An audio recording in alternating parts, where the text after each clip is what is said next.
Primavera è un racconto nel quale tu descrivi una cosa bellissima, che è un'azione di grande non violenza da parte degli alberi. Gli alberi che non possono muoversi, sono radicati al suolo, però decidono a un certo punto di fare un'azione importante per risvegliare le coscienze. Cosa fanno? Fanno un'azione bellissima. Loro scoprono di aver imparato in pochi decenni di aver messo a punto una lingua comune, si parlano e decidono di far frutti come messaggio di protesta ma propositiva nei confronti degli uomini che continuano a potare gli alberi, no? E quindi loro cominciano a far frutti più disparati. Allora abbiamo i pini che fanno i cachi, i platani che fanno ananas, lasciando tutti stupefatti, e a questo punto la gente si chiede: è il caso di andare avanti a ingiuriare su questi alberi? Continuiamo a massacrarli, a potarli, a capitozzarli, o aspettiamo per vedere come va a finire? E quindi c'è questa cascata di fiori e una superproduzione dei frutti tropicali più costosi mai visti, fino appunto a cambiare una nostra opinione nei confronti delle azioni molto spesso considerate banali come la potatura, che invece per un albero è assolutamente una cosa che Plinio chiamava castrazio. E di fronte a questo dolore, a questa sofferenza causata dagli uomini, loro offrono frutto. Assolutamente sì. Una forma di non violenza vegetale. Esatto. Una protesta non violenta vegetale. Sì. Però io ve l'avevo detto che non c'era più tempo. Ci avevano provato in 1000 modi a farcelo capire, anche scendendo a compromessi discutibili. E noi niente, a tagliare per il gusto di tagliare, a piantarli dove non volevano, dove l'acqua non bastava, a massacrare quelli che pretendevano di spostarsi più del concesso. Non dite che non lo sapevamo. E così il bosco ha chiamato questa interminabile pioggia primaverile per un fuoco di copertura, per impedirci di accendere decespugliatori e motoseghe. Eccoli qui, li ho fotografati di nascosto. Sono giovani aceri, fanteria d'assalto, un battaglione San Marco perfettamente mimetizzato fra l'erba. Tutti col periscopio in su ad osservare le nostre debolezze, ad aspettare il momento buono per dare il via ad una guerra chimica globale, epocale. Sarà un'enorme nuvola trasparente, un prolungato rigurgito di anidride carbonica, peggio del fosgene su San Michele. Lo sentite già, questo pizzicore al naso?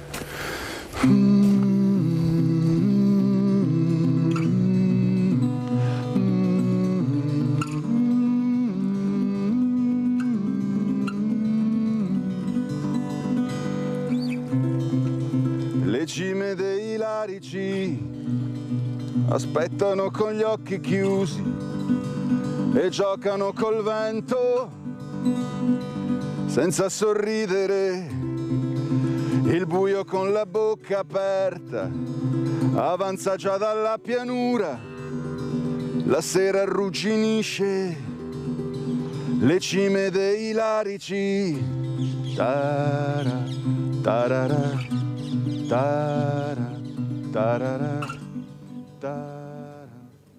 La storia non insegna, la perla delle Dolomiti devastata dal cemento, milioni e milioni su opere che qualcuno ha deciso di fare senza consultare il popolo italiano, che siamo noi, visto che costano tantissimi milioni. Opere che servono, non servono, serviranno, non serviranno, ma quando uno ha il potere decide sopra di noi, indipendentemente dal male che può fare in questo territorio fragilissimo. Abbiamo visto cosa è successo con l'acqua, le frane, eppure si continua per un business di pochi a dispetto di molti che ne pagheranno le conseguenze, ed è il popolo italiano.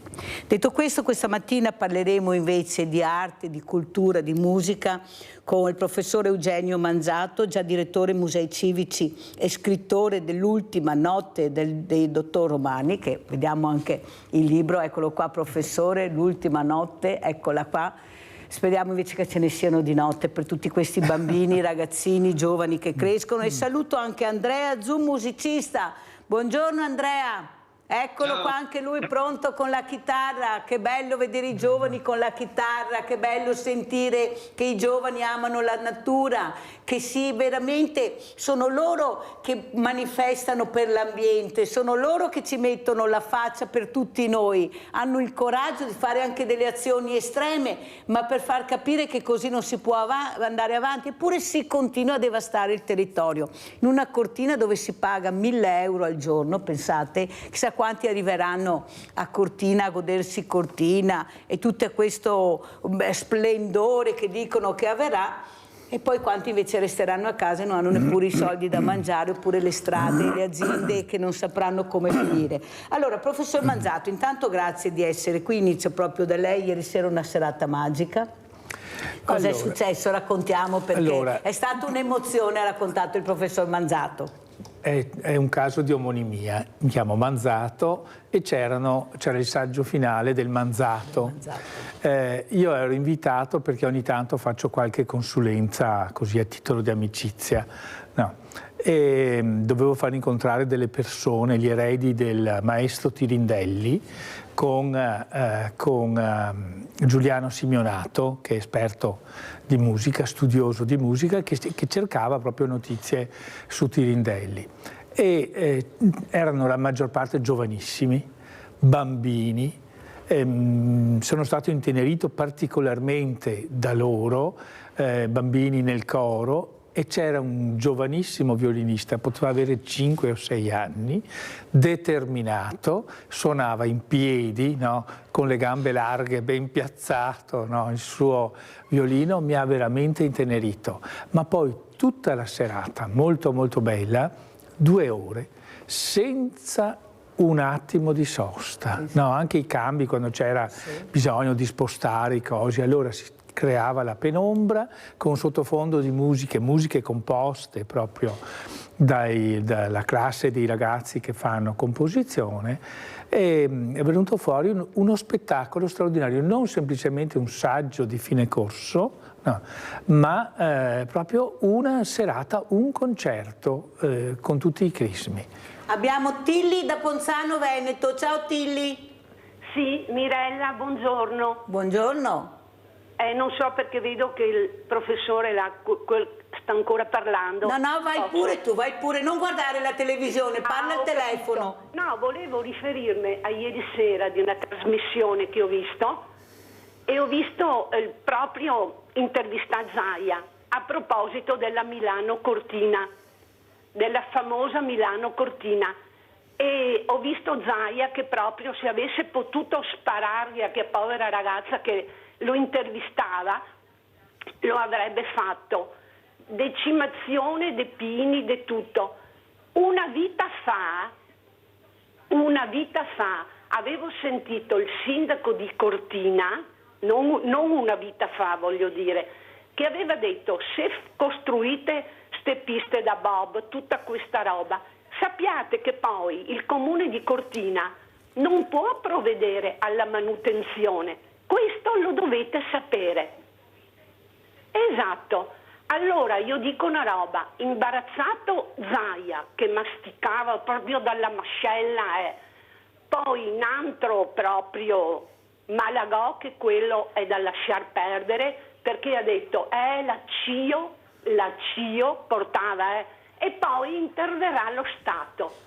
Ma in effetti lo Stato che va a pagare alla fine siamo noi. Grazie Tilly, Esatto. abbiamo sentito allora, le riflessioni di Tilly, grazie, molto chiara Tilly. Ecco, dobbiamo andare avanti, ma sei stata chiarissima, ognuno a casa poi fa le proprie riflessioni, chi ha visto, chi non ha visto, ognuno fa le proprie riflessioni. Vorrei riflettere anche con Andrea Zu, questo giovane ragazzo, questo musicista, ecco, cosa ne pensa, ecco, invece di quanto importante è l'arte, la cultura, la scienza, la ricerca, ecco, soprattutto questo ambiente meraviglioso che abbiamo la fortuna di avere, ma di una fragilità unica. Forse anche voi state cercando di aiutare a capire l'importanza della fragilità dell'ambiente, anche suonando nei prati, nelle montagne, nelle vette, dappertutto, per far capire la fragilità e la bellezza e l'armonia. Prego Andrea Zu. Ciao, buongiorno a tutti. buon lunedì mattina. È bello stare qui e ascoltare questi messaggi al lunedì.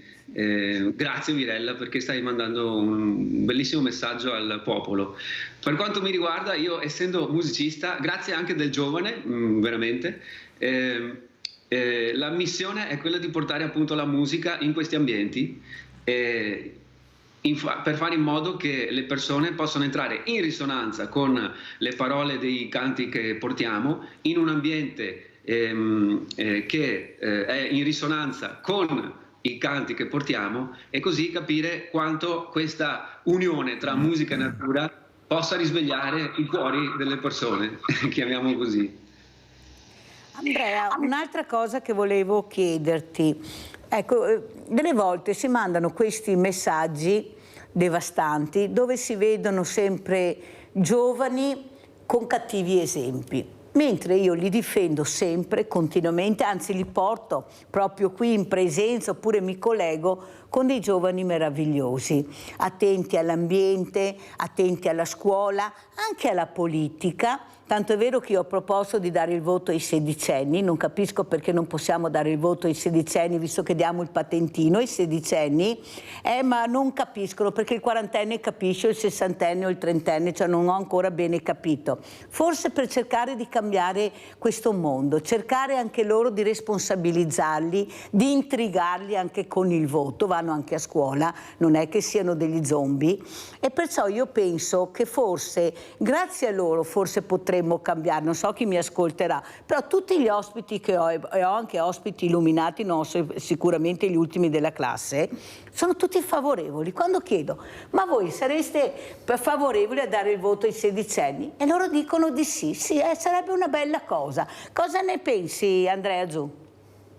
Allora, mi trovo perfettamente d'accordo con te, in risonanza anche con questo argomento, in quanto anche io sento la sensazione generale, diciamo, che dice che i giovani sono perduti e che non hanno riferimenti e quant'altro. Ma in realtà quelli che incontro io personalmente mi stanno stupendo tantissimo, e penso che il futuro, che è nelle mani ovviamente dei più giovani, sia promettente. Sotto questo aspetto io sono molto ottimista, perché la penso esattamente come te. Trovo giovani completamente disillusi rispetto alla realtà e anche rispetto alla politica, visto che hai chiamato questo argomento, e li trovo molto curiosi, svegli e consapevoli del fatto che le cose non sono semplici, ma che possono contare soprattutto sulle loro capacità. E anche dal punto di vista musicale incontro sempre più giovani che stanno abbracciando questo tipo di musica nuova chiamata musica medicina, che arriva dalla foresta e appunto per questo tratta tematiche che sono attinenti alla salvaguardia, al rispetto e al riconoscere che prima di tutto dobbiamo rendere conto, prima del popolo dobbiamo rendere conto a Madre Natura. In effetti noi non vediamo questo meraviglioso bambino che suona il violino, ma ci fanno vedere la baby gang. Hai capito qual è l'esempio che dobbiamo vedere? Invece dovremmo vedere questo bambino che forse può insegnare a questo bulletto che è fragile, perché è la fragilità che domina questi ragazzini che fanno queste cose, rispetto alla forza di questo ragazzino che suona, che proprio sente la musica, la esprime con questo violino. Ecco, cosa vuole dire lei, professore Manzato, in merito anche... E ce n'erano tanti. Ce n'erano, esatto. Una bambina in carrozzella che faceva parte del coro. Cioè, è stata veramente una serata. Intanto ha riassunto il lavoro di tutto un anno. Questi insegnanti meravigliosi. Che dobbiamo sempre ringraziare. Mamma mia, lì dentro che... coltivare la musica è un impegno, e quindi è un impegno che fa crescere la persona, e quindi pensiamo a questi bambini che crescono con questo impegno. La musica, secondo me, eleva lo spirito, sembra retorica, no? E invece è così, ti distrae dalle cose negative. No, è una cosa assolutamente positiva. Concordo con lei sul voto ai sedicenni. Grazie professore, anche lei, grazie. Ma certamente, a distanza di 2 anni diventeranno maggiorenni, no? Quindi perché no? Perché non anticipare questo? Quanti anni aveva Greta quando ha cominciato questa sua missione, la chiamo io, ed è rimasta inascoltata? E allora, chi aveva più giudizio quella volta? Una ragazzina di 16 anni? No. O questi soloni, no, che se la sono incartata e se la sono messa via. No. Quindi giovani, il futuro è loro. Il futuro è loro. Sì. Allora abbiamo Rinaldo, vai Rinaldo, veloce mi raccomando. Ciao Mirella e buongiorno ai tuoi ospiti. Credo che se Dio fa così giusto, ancora di più, e sarebbe il vivere che se meritiamo tutti, ma purtroppo andiamo avanti con quel denaro. Il denaro è quello che fa tutto, le buone idee che ti, il sistema che ti volessi invertire, e sarebbe giusto, perché i giovani devono imparare a essere cattivi come chi vogliamo far vedere, e dopo se ti va bene tutte le colpe va a finire i giovani, perché se ora che in gioventù i 6 anni va in cerca di robe che non vi sei, robe che non va bene, cercando di mettere a posto. E negli altri anziani come si ritornati qua, cosa che vuoi fare? Invece si faceva robe buone, robe belle, anche qualcosa che non va, ma dopo questa bella cosa se non devo parlare all'arte, abbiamo Venezia, che da 1300 che arte è divulgata dappertutto il mondo, perché Venezia che era nel 1480, che era 300 tipografie, a Roma che ne era 100 e Firenze 150, che abbiamo divulgato e a letteratura, abbiamo fatto di tutto.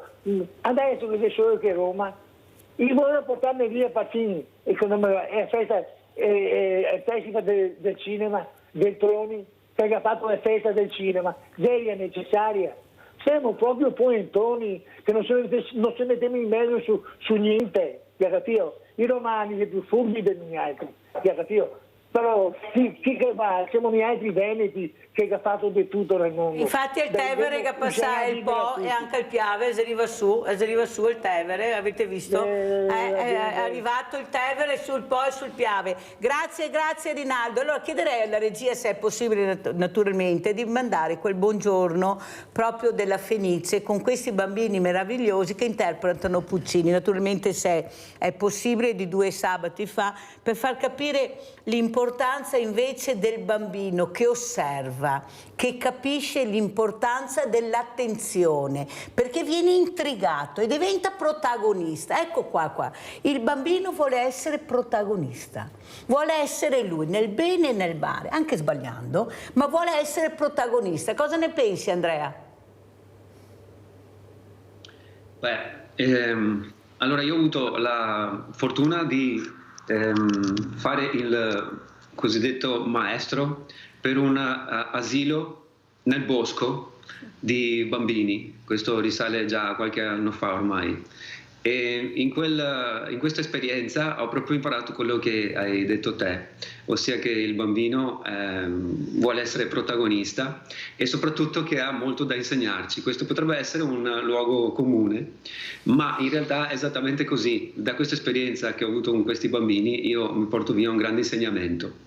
E quindi penso che dovremmo appunto essere meno educatori nei confronti dei bambini, perché effettivamente se vediamo com'è andato il mondo fino adesso potremmo farci qualche domanda sul fatto se veramente possiamo educare i bambini e come li stiamo educando, e piuttosto lasciare spazio a un'educazione inversa, ossia prendere esempio da queste creature che sono sicuramente per un po' di tempo più pure, diciamo, di un adulto del giorno d'oggi. Abbiamo Luciano da Verona. Ciao Luciano. Carissima Mirella, buongiorno.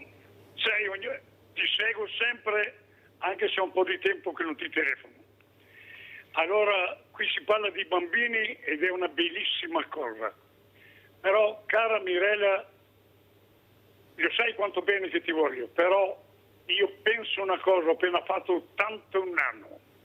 Io sono amareggiato, triste, a vedere un Veneto, un'Italia piena di criminali, di delinquenti di tutte le nazionalità. Che avvenire avranno i nostri bambini?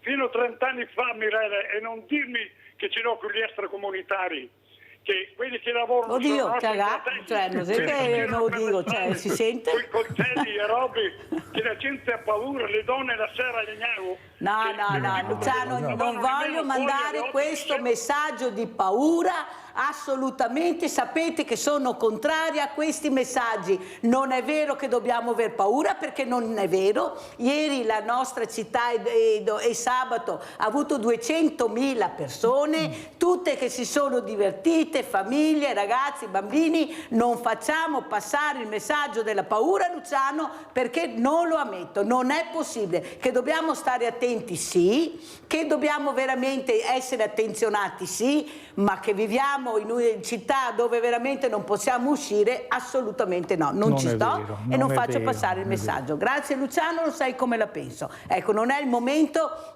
di mettere proprio carbone al fuoco, che già veramente i nostri diversamente giovani sono presi veramente per i capelli, perciò lasciamo perdere e andiamo avanti. Professore, guardiamo questa copertina di questo libro importante che lei ha anche portato, ecco qua, L'ultima notte del dottor Romani.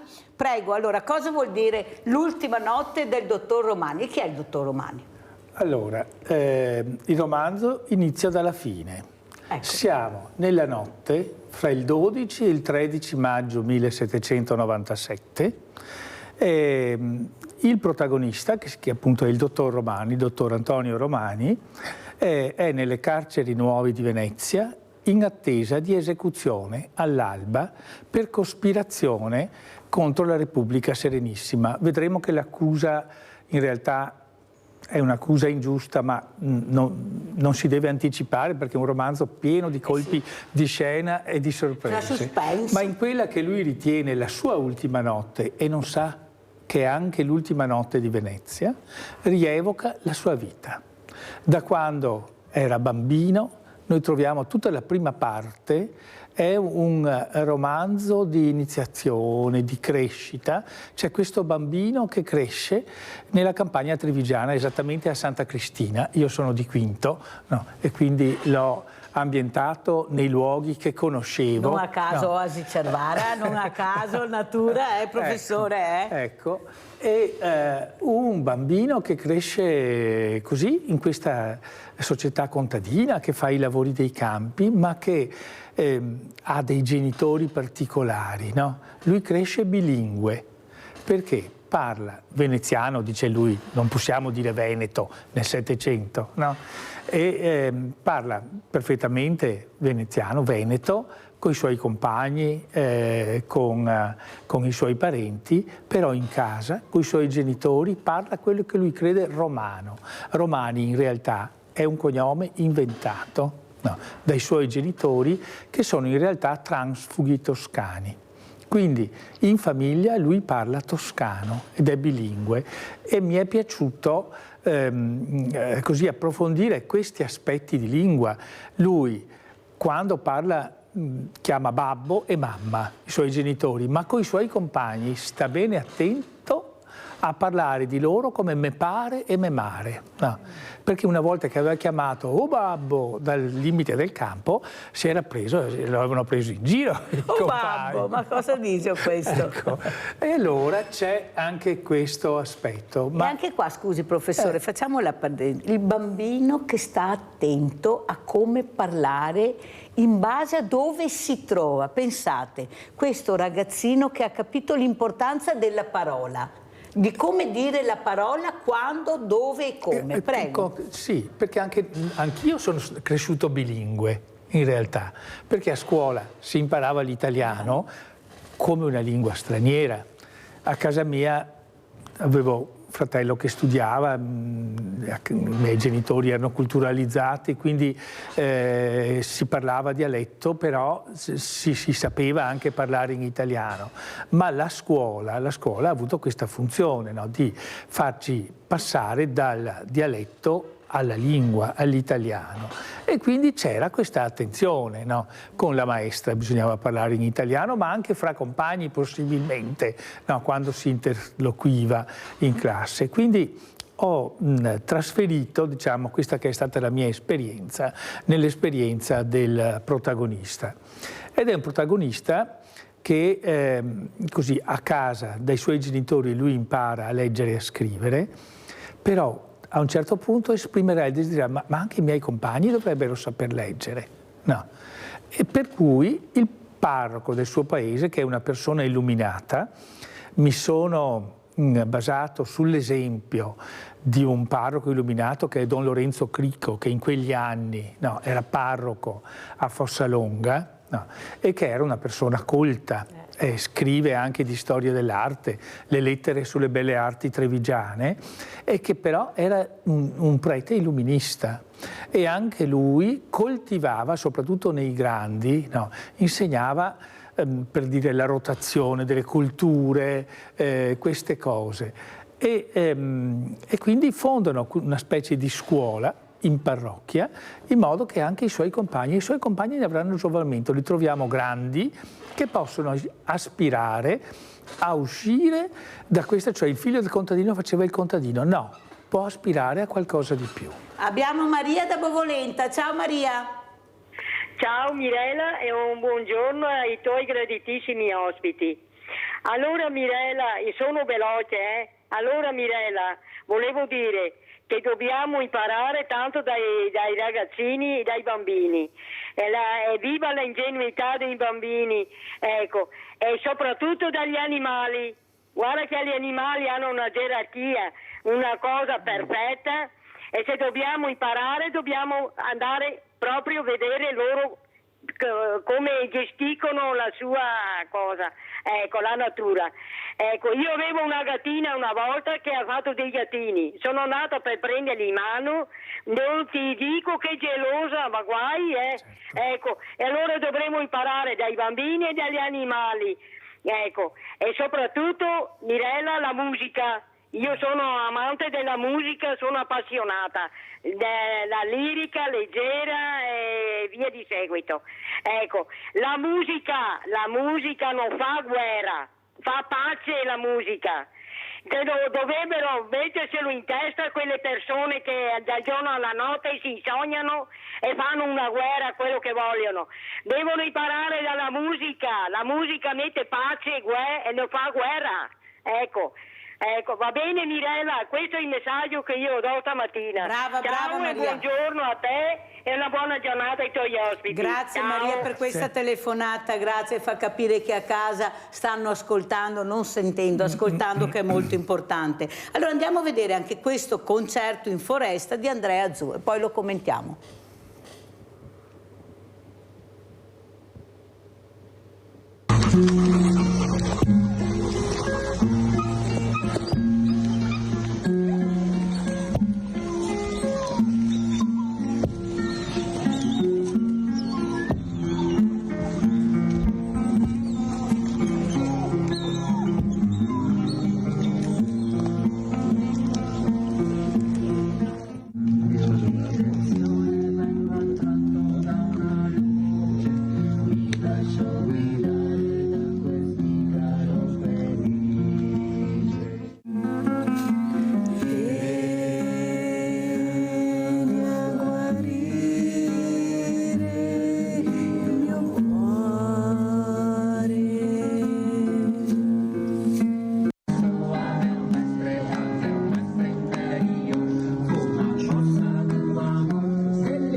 Allora Andrea, stavo pensando col professor Manzato che come ha visto questo video ha detto che meraviglia. L'emozione Andrea, l'emozione che hai provato nel suonare in questa foresta, di catturare l'attenzione delle persone che avevi attorno, molti giovani, ma soprattutto di captare l'attimo fugace, quell'attimo che ti fa sognare, che ti sembra di essere in paradiso, il silenzio, la natura. Prego Andrea.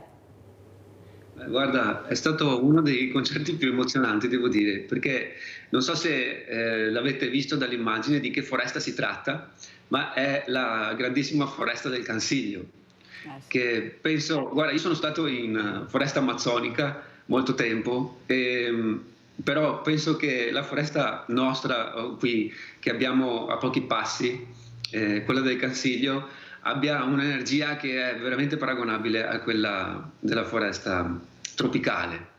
E quindi uno dei miei sogni era proprio quello di portare la musica proprio dentro al bosco. E quest'anno ci siamo riusciti grazie a questa iniziativa che era organizzata da un'associazione di Vittorio Veneto per portare in visita dal Brasile un cacique, si chiama, uno sciamano che rappresenta una tribù indigena del Brasile che veniva qui in quanto questa associazione sta aiutando questo popolo per contro la deforestazione che ovviamente sta continuando ad esserci nella foresta amazzonica. E quindi questo gruppo di camminanti, che è quello che avete visto nelle immagini, arrivava da una passeggiata nel cuore del Cansiglio e a un certo punto trovava noi dentro al bosco come sorpresa, non si sapeva che suonavamo per il bosco e per questo gruppo di persone. È stata un'emozione bellissima, te lo giuro, irripetibile, in quanto è stata la commozione più grande quando il gruppo si è unito ai canti per la foresta e in quel momento si è creato quell'attimo di cui tu parli, di presenza assoluta. Sono scorse anche delle lacrime nei volti di molti partecipanti, perché c'è stata questa unione di cui parlava anche la simpaticissima amica che ha chiamato prima, tra musica, natura e animali. È stato Antonio da Padova, vai Antonio. Buongiorno Mirella, Buongiorno. buongiorno anche all'ospite. Ieri fatalità si parla di bosco e io non volevo neanche chiamare, ma il bosco è una cosa sana, utile, ma ieri su Report ho visto un programma sul discorso che stanno facendo a Cortina, che stanno facendo una nuova pista bob e stanno devastando un bosco. In più, oltre a questo bosco, è da fare una strada, superstrada, anche per evitare magari dei centri abitati, perché la gente bisogna che corra a vedere le Olimpiadi. Stanno devastando il territorio, la montagna. Allora sai cos'è che dico, Mirella? L'alluvione a me non mi interessa niente, io dico solo una cosa: non si piange sul latte versato.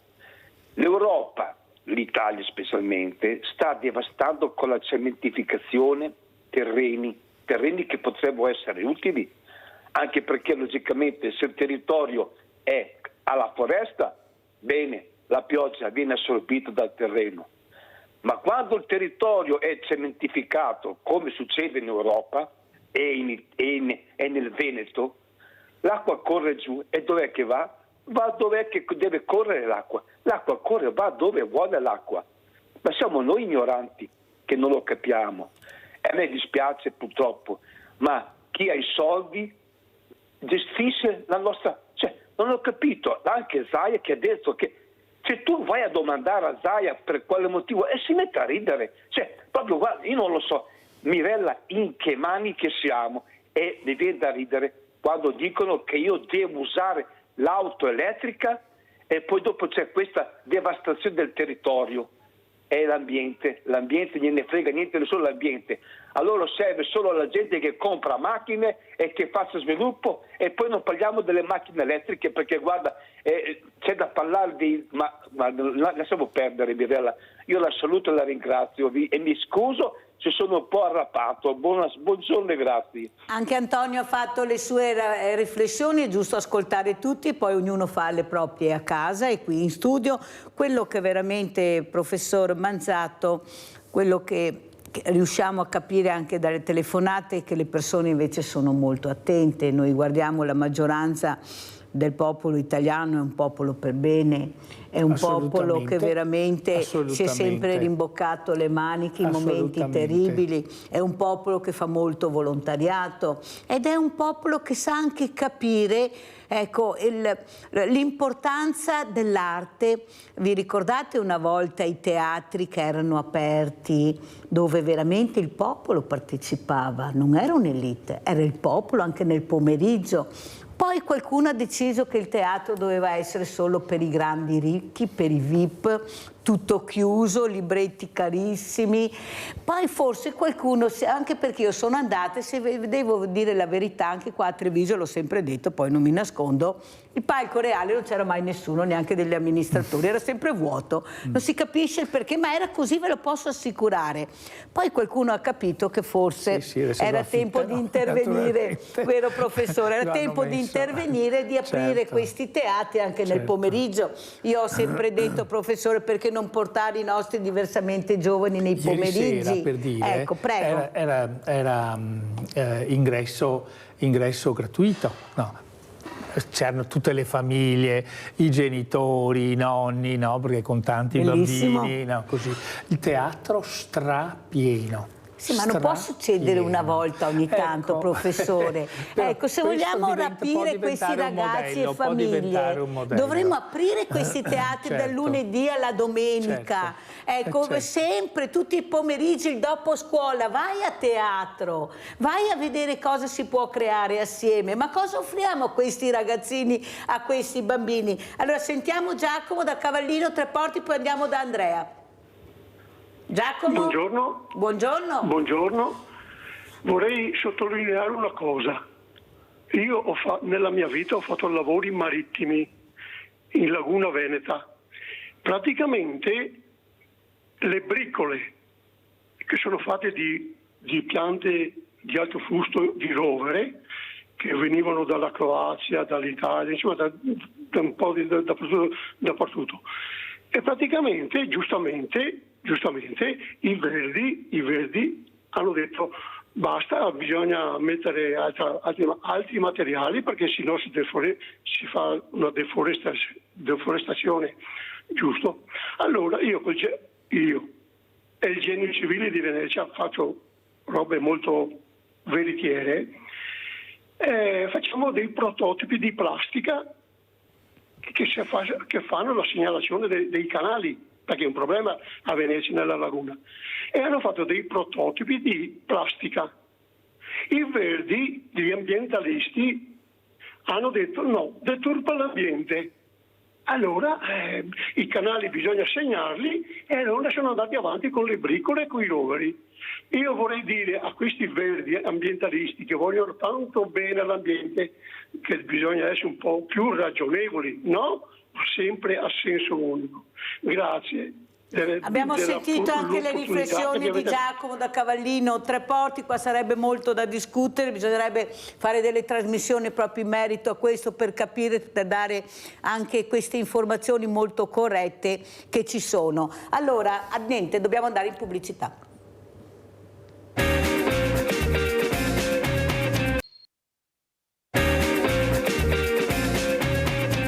Siamo col professore Eugenio Manzato, già direttore Musei Civici e scrittore di questo libro importante, L'ultima notte del dottor Romani. Ecco, questo libro che però all'interno racchiude anche la storia, che abbiamo parlato anche con Andrea Zu, che è il musicista che è ospite con il professor Manzato. Anche all'interno di questo libro c'è il racconto di questa natura. Prego. Ma certo, perché siccome cresce in campagna, dicevo prima, la prima parte è un romanzo di formazione, no? Qualcuno ha paragonato questo libro, mi ha detto tu sei il Nievo del terzo millennio, perché come abbiamo Carlino Altoviti che cresce a Fratta, qui abbiamo Antonio Romani che cresce a Santa Cristina, ha contatto con la campagna, con la natura, ama il lavoro dei campi, c'è un bosco vicino a casa che purtroppo viene un po' alla volta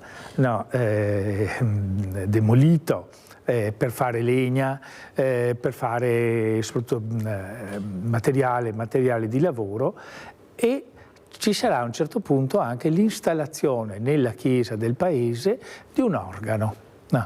Per cui seguiamo tutte quante le fasi.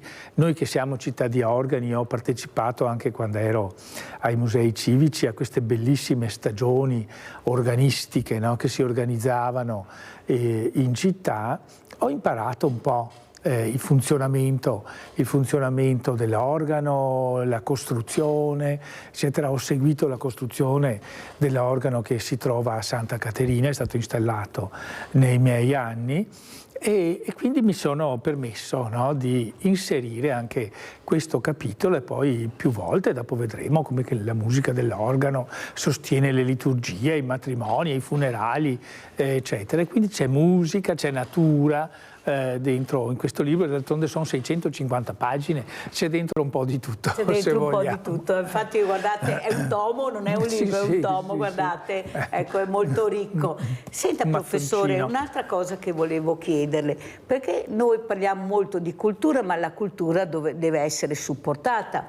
Una volta c'erano questi mecenati che veramente, se abbiamo quel ben di Dio che abbiamo, è perché queste persone investivano molto nella cultura, credevano. Tanto è vero, io cito sempre quella scritta che c'è a Verona su un palazzo storico: conserva, cioè io ho fatto, tu conserva, cose che purtroppo qui vende tutto, stiamo svendendo il paese, hanno già svenduto il paese, ma no. Quello che però vedo che c'è ancora qualche mecenate, ecco, che non vive solo di yacht, di quadri personali, di Rolex, ma vive anche nel lasciare alla città, ai ragazzi, alla futura generazione un qualcosa di importante. Guardi, prego. Le dicevo durante l'intervallo, ieri pomeriggio ho fatto una visita guidata in città con un gruppo che fa volontariato a Quinto, sulle facciate affrescate, e ci siamo soffermati su una facciata di un palazzetto in via Roggia che è stato restaurato con un'attribuzione a Ludovico Fiumicelli, un pittore che lavora a Treviso intorno al 1540, che è stato restaurato naturalmente a spese dei proprietari, che però non è scontato, no? Che non è scontato. Però hanno voluto alla fine del restauro farci un libro, no, in cui c'è un intervento di storici dell'arte, di una storica dell'arte, c'è tutto quello che è la relazione del restauro, no? Una cosa che resta da consegnare alla città e alla storia. Anche in Piazza Pola, dove siete voi, abbiamo avuto altri mecenati che hanno dato a voi la possibilità di rimanere su spazi importanti, le sorelle sulla Bacini, storia. certo, esatto, perché bisogna anche ricordarli. Poi, se voi guardate, tutte le manifestazioni non sarebbero possibili se non ci fosse il sostegno delle fondazioni bancarie, no, ma anche di privati, di aziende, che credono nella cultura, nell'arte, nella musica. Se voi guardate il catalogo della mostra che c'è attualmente, che invito caldamente ad andare a vedere, La donna in scena, c'è tutta una serie di sostenitori, no, di queste cose, che sostengono le iniziative culturali e artistiche del Comune di Treviso. Allora andiamo a vedere, il nostro bravo regista Andrea Basso ha trovato queste immagini, andiamo alla Fenice a sentire questi bambini meravigliosi con questi insegnanti strepitosi, e poi lo commentiamo con Andrea Zu. Andiamo a sentire.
Andrea Zu, dimmi che non ti sei emozionato, anche il professor Manzato, ma hai visto che se forse facciamo queste cose riusciamo a intrigarli, a emozionarli, a appassionarli? Di questo hanno bisogno queste creature. Prego Andrea.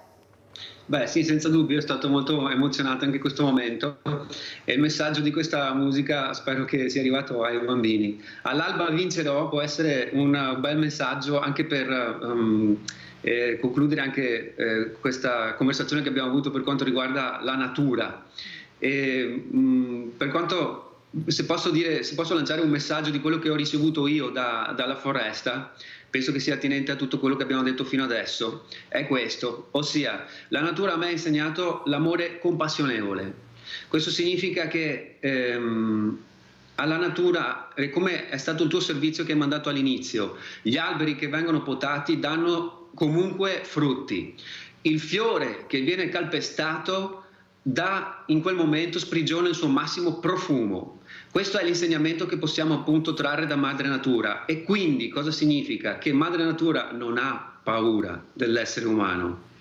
Madre Natura può solamente mostrarci di cosa è fatto veramente l'amore compassionevole.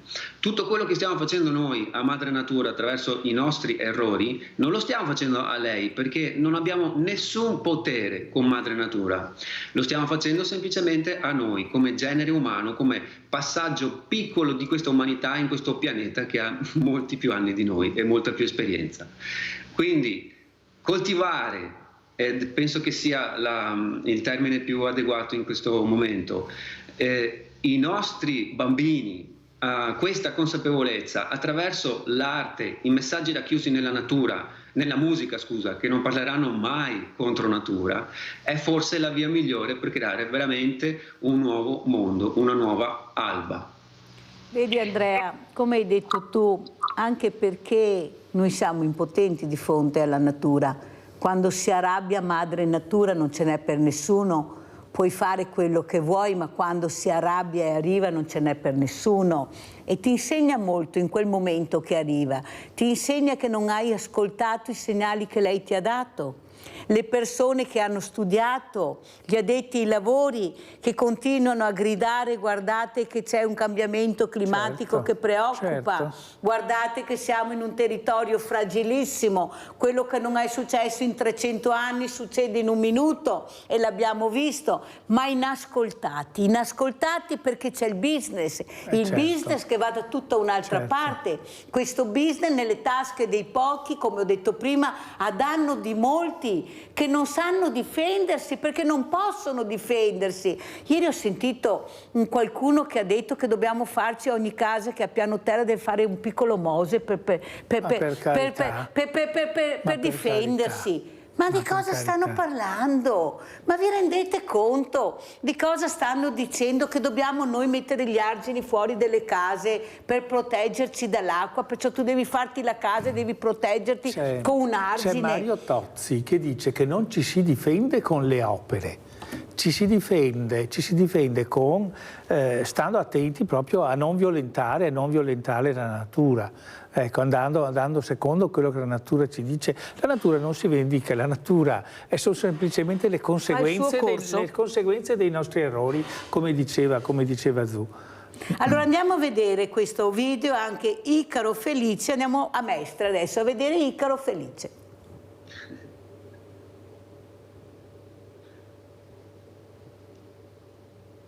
Mi porta diritto in direzione della luce, in un'emozione che è difficile spiegare. Immagina un'aquila che ora sa volare.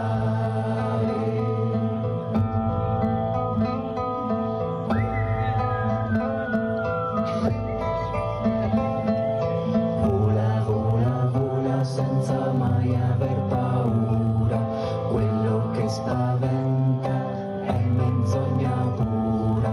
Vedi che la luce sta proprio in quella radura. Segui questo Icaro e sarà gioia pura.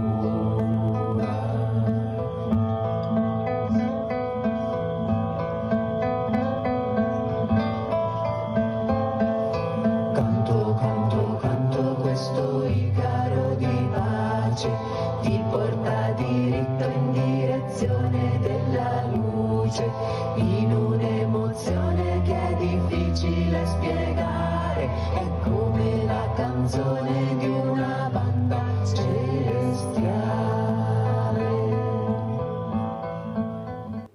Andrea, noi siamo curiosi, il professore soprattutto. Chi è quella splendida ragazza che abbiamo visto anche nel filmato precedente nella foresta e adesso qui a Mestre? Quella è la mia bellissima mogliettina, si chiama... Aveva indovinato il professore, aveva indovinato il professore. Sì, si vede l'affiatamento. Ecco, vedi l'occhio attento. Senti Andrea, come ci saluti? A me piacerebbe salutarvi suonando qualcosa, ma non so se il collegamento lo permetta.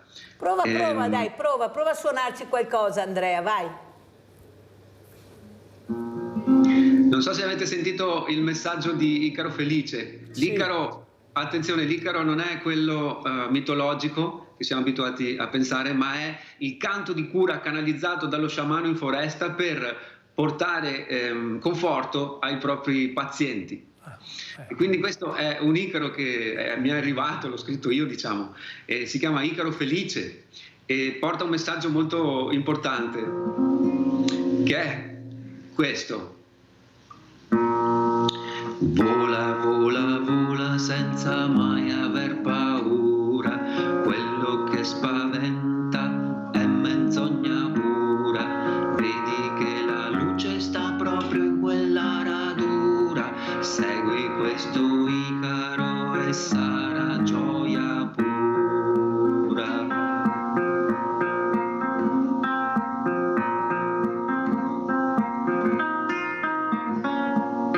Canto, canto, canto questo Icaro di pace, ti porta diritto in direzione della luce, in un'emozione che è difficile spiegare. Immagina un'aquila che ora sa volare.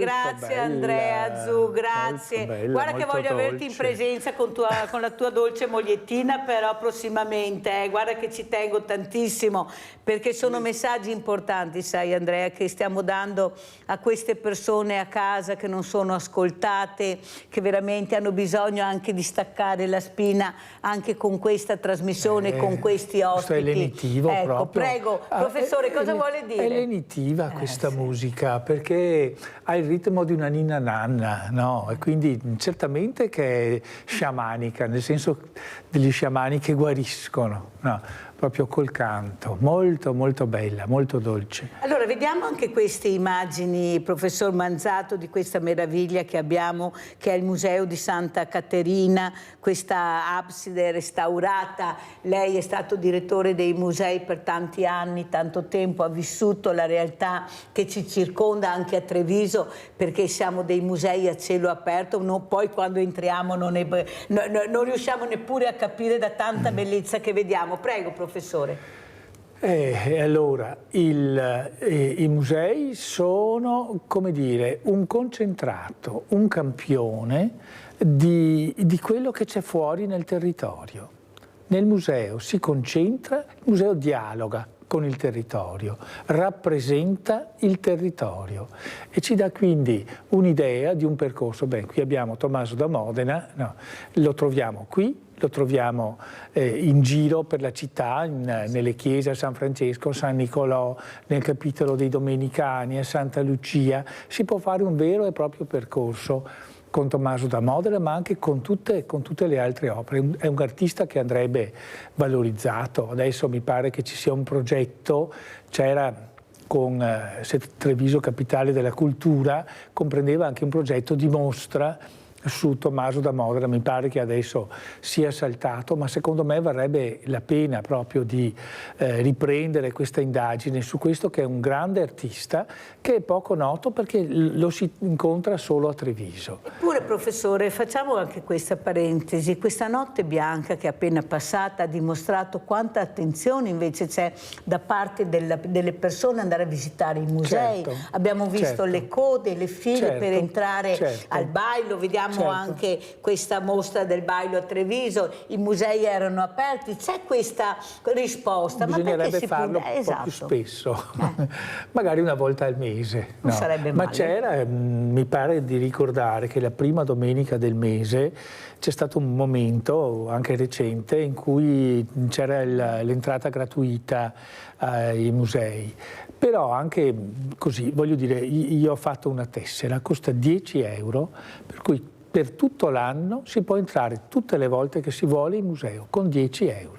Però bisogna anche aprire a questo turista che abbiamo la fortuna di avere, che arriva nella nostra dare città. servizi. Io vedo molte volte queste persone con la testa per aria che circolano, se ho mezz'ora di tempo chiedo: posso dare aiuto? Che bello, che così. bravo, E mi è che toccato bravo. più di qualche volta, una volta che erano sotto la loggia dei Cavalieri e cercavano di capire cos'era questo strumento. Perché è curioso il turista che arriva. Ma certamente viene apposta. Viene apposta. Perciò bisognerebbe. Allora vediamo anche il servizio del Bailo e lo commentiamo col professore, perché vale la pena, visto che è appena passata questa 2 giorni. Ecco, questa è una mostra fotografica. Come vedete abbiamo delle realtà bellissime, ecco il contemporaneo. Certamente. Abbiamo delle cose Anche che possono intrigare. Prego. Possono attrarre perché anche il contenuto è attrattivo, perché troviamo i personaggi che sono noti, eccetera, ripresi, interpretati, no, da questo fotografo, e quindi è attrattivo. Dopo, nel momento in cui siamo là, si vede anche Martini, si vede Gino Rossi, eccetera, e quindi questo è il modo, no? Così si attrae con qualcosa che così incuriosisce. Però andiamo a vedere il servizio, professore, devo correre perché il tempo è tiranno, andiamo a vedere il video. Sono 92 i ritratti di alcune delle più celebri dive italiane e internazionali protagoniste della storia del cinema. Immagini provenienti dall'archivio storico della Biennale di Venezia, in mostra al Museo Bailo dal 21 ottobre al 7 gennaio. Questa mostra è entrata nel patrimonio dell'archivio storico della Biennale, e l'archivio storico della Biennale sempre di più si apre al mondo della formazione, al territorio, agli insegnanti e a tutti coloro, oltre ai detti ai lavori, che vogliono sapere di più. Quindi abbiamo cominciato un percorso per cui i nostri patrimoni devono arrivare alla gente. Una raccolta fotografica curata da Alberto Barbera, direttore della Mostra Internazionale d'Arte Cinematografica di Venezia, che racconta il ruolo fondamentale delle donne nel cinema. Sono divine in passerella, ma sono molto umane poi nella vita, e quindi il cinema in realtà è un'arte che davvero realizza risultati importanti se sa cogliere gli aspetti più veri della vita. Che la cultura in realtà è anche sociale, la cultura fa bene alle persone, fa bene all'anima, è relazione, è cultura del bello, fa scaturire emozioni positive. Questo è prendersi cura e al tempo stesso, come in questo caso, può anche diffondere dei messaggi diretti. Le donne parlano alle donne, le divine parlano anche e soprattutto ai ragazzi. L'esposizione è stata inserita tra le iniziative Ottobre Rosa, mese della prevenzione del tumore al seno. Parte del ricavato dei biglietti andrà infatti a sostegno della LILT di Treviso. I fondi raccolti ci aiuteranno a proseguire nel nostro aiuto al malato oncologico e nel potenziare i nostri servizi a favore del malato oncologico e di chi ne ha bisogno.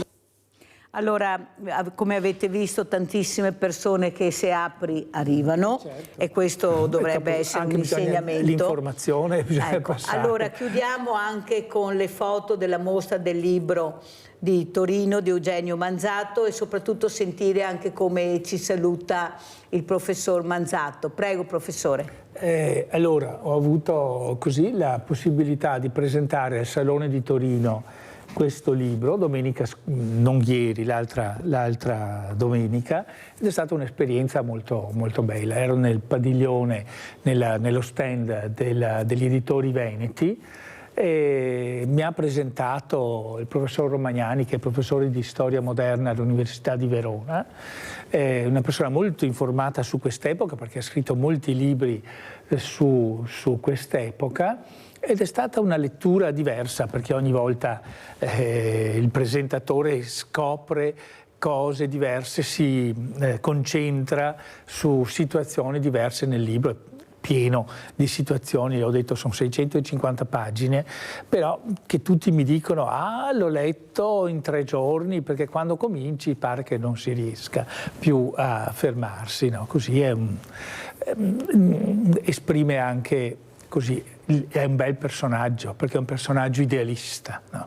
Che crede nella giustizia, liberté, égalité, fraternité. Nell'ultima parte, no? Lui andrà a Parigi, no? Incontra i giacobini parigini, quindi c'è questo messaggio, no? Anche così, con questa esigenza di giustizia, ecco, che lo porta poi alla fine a questa condanna, cui non sappiamo se si salverà o no, ecco, rimane aperta. Rimane aperta. Allora noi ringraziamo tantissimo Eugenio Manzato e chiuderei anche con un altro video che ha mandato il nostro Andrea Zu, proprio per chiudere in bellezza. Abbiamo visto Icaro Felice, adesso andiamo a vedere invece Icaro Felice, Pace Canta, cantato da Andrea Zu, e saluto anche Andrea Zu e ci lasciamo con questo video. Grazie, grazie professore, grazie infinite.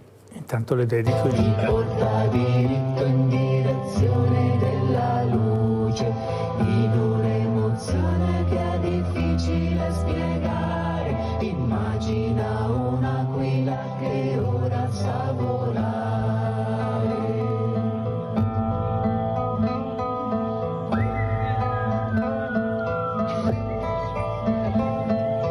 Vola, vola, vola senza mai aver paura. Quello che spaventa è menzogna pura. Vedi che la luce sta proprio in quella radura. Segui questo Icaro e sarà gioia pura.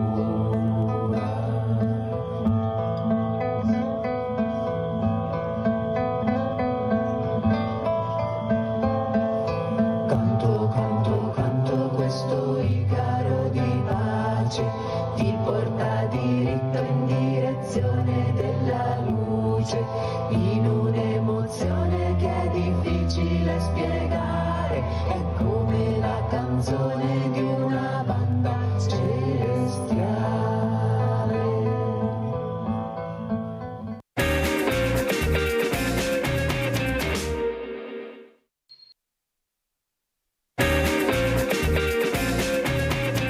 Presento altri 2 graditi ospiti. Abbiamo in presenza Cristian Sassaro, presidente da Spreco a Risorsa. Per me è un piacere averlo qui ospite. Grazie, questa mattina, Cristian Sassaro. Saluto anche da Padova il dottor Matteo Perilli, presidente Fede Specializzandi all'Università degli Studi di Padova, che è tornato. Grazie veramente Perilli di essere qui per spiegare meglio. L'altra volta ci siamo interrotti perché c'era questa edizione straordinaria che era successo il finimondo, nel vero senso della parola. Avete visto cosa è successo, perché qualcuno non sta attento, e parlo della politica, che dovrebbe investire sulle cose veramente importanti, sulla fragilità del territorio. Ecco, forse ancora non ha capito bene quanto fragili siamo, e non è che tutti possiamo fare da soli e che sappiamo al momento giusto le cose giuste, perché non funziona così. Allora partirei proprio da Cristian Sassaro. Allora Cristian, presidente da Spreco a Risorsa, questa importante organizzazione, perché sei un'organizzazione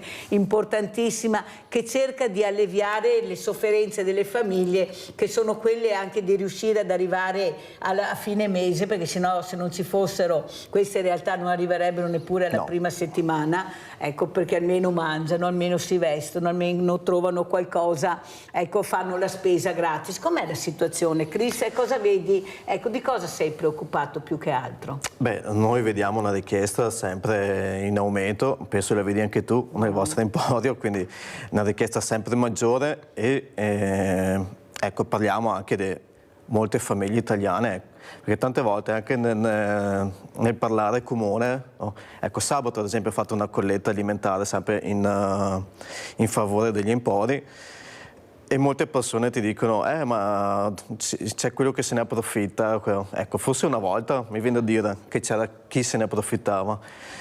Adesso io vedo che c'è un aumento di richiesta anche da veramente tanti italiani, veramente tanti italiani che chiedono aiuto, anche se si vergognano. Ma quello che vedo è che noi tra la rete degli empori regionali dobbiamo fare proprio rete tra di noi, no? Ecco, tante volte io dico che tutti parlano di fare rete, di mettersi insieme, di lavorare insieme. Dopo, nel momento in cui bisogna farla, le difficoltà iniziano ad emergere, no? Quindi a volte bisogna lasciarsi proprio alle spalle quello che è il nostro personale egoismo, anche mi viene da dire, no? Quindi il nostro ego, e fare 2 passi indietro per lavorare con le associazioni. Ecco, noi questo lo stiamo facendo nel territorio, assieme a tutte le associazioni del territorio che fanno questa forma, e credimi che non è facile, no? Perché abbiamo sempre fatto così, e siamo abituati così, no? Il nostro modo di operare. Il nostro modo di operare, oppure diventa che volontari che si trovano e adesso noi cosa facciamo? Cioè cambiare modalità di lavoro, no? Il lavorare insieme, il mettere insieme è bello a parole, dopo metterlo in pratica è un'altra cosa. Ecco, io penso che negli anni, da quando sono nati gli empori solidali, anche gli empori hanno avuto una crescita al loro interno, cioè siamo passati dal consegnare nelle parrocchie, diciamo, la borsetta che, ok, era un aiuto, ma era un aiuto fino a lì, mi viene a dire quasi con, non dico senza controlli, ma un po' sulla fiducia, no? A quello che invece fa l'emporio. Ecco, come dicevamo prima io e te, il cibo è la prima risposta, ma non deve essere l'unica. Ecco, l'emporio deve essere un catalizzatore di risorse, no? Ma proprio mettere insieme, perché se vediamo anche le attività, quello che una volta faceva la parrocchia, ma lo faceva anche bene, adesso vedete che tra unità pastorali, tra volontari sempre più anziani, meno gente che è in chiesa, quindi sicuramente le parrocchie, che comunque diciamolo fino adesso hanno svolto un lavoro anche per erano tutti la centralità esatto. della povertà, era là che si recavano le persone. Quindi mettere in rete queste risorse, ma farlo insieme, ecco, questa è la risposta che secondo me dobbiamo portare avanti, e dobbiamo portarla avanti non solo a livello comunale, e questa è un'altra difficoltà dei nostri territori, perché si parla tanto di ambito territoriale, no? Ecco, in Veneto siamo un po' indietro da questo punto di vista, altre regioni sono molto ma molto più avanti, no? Quindi a volte parlare di ambito territoriale, ci sono comuni apertissimi, altri, immagino il comune piccolo, come fare ad avere un emporio solidale che funziona? È impossibile, no? Quindi mettere insieme proprio l'ambito, territori diversi, comuni diversi, per lavorare assieme. Ecco, io dico sempre agli empori, cioè i comuni dove noi abbiamo le sedi degli empori, che deve essere un fiore all'occhiello per quel territorio lì, avere l'emporio nel tuo territorio, no? E non dire no, solo i miei, no, deve essere un ambito, quindi tutti assieme per avere un servizio migliore. Certo che negli anni anche negli empori vediamo che noi siamo passati a fare una selezione delle persone che hanno bisogno molto più mirata, più selettiva, abbiamo messo insieme diversi servizi.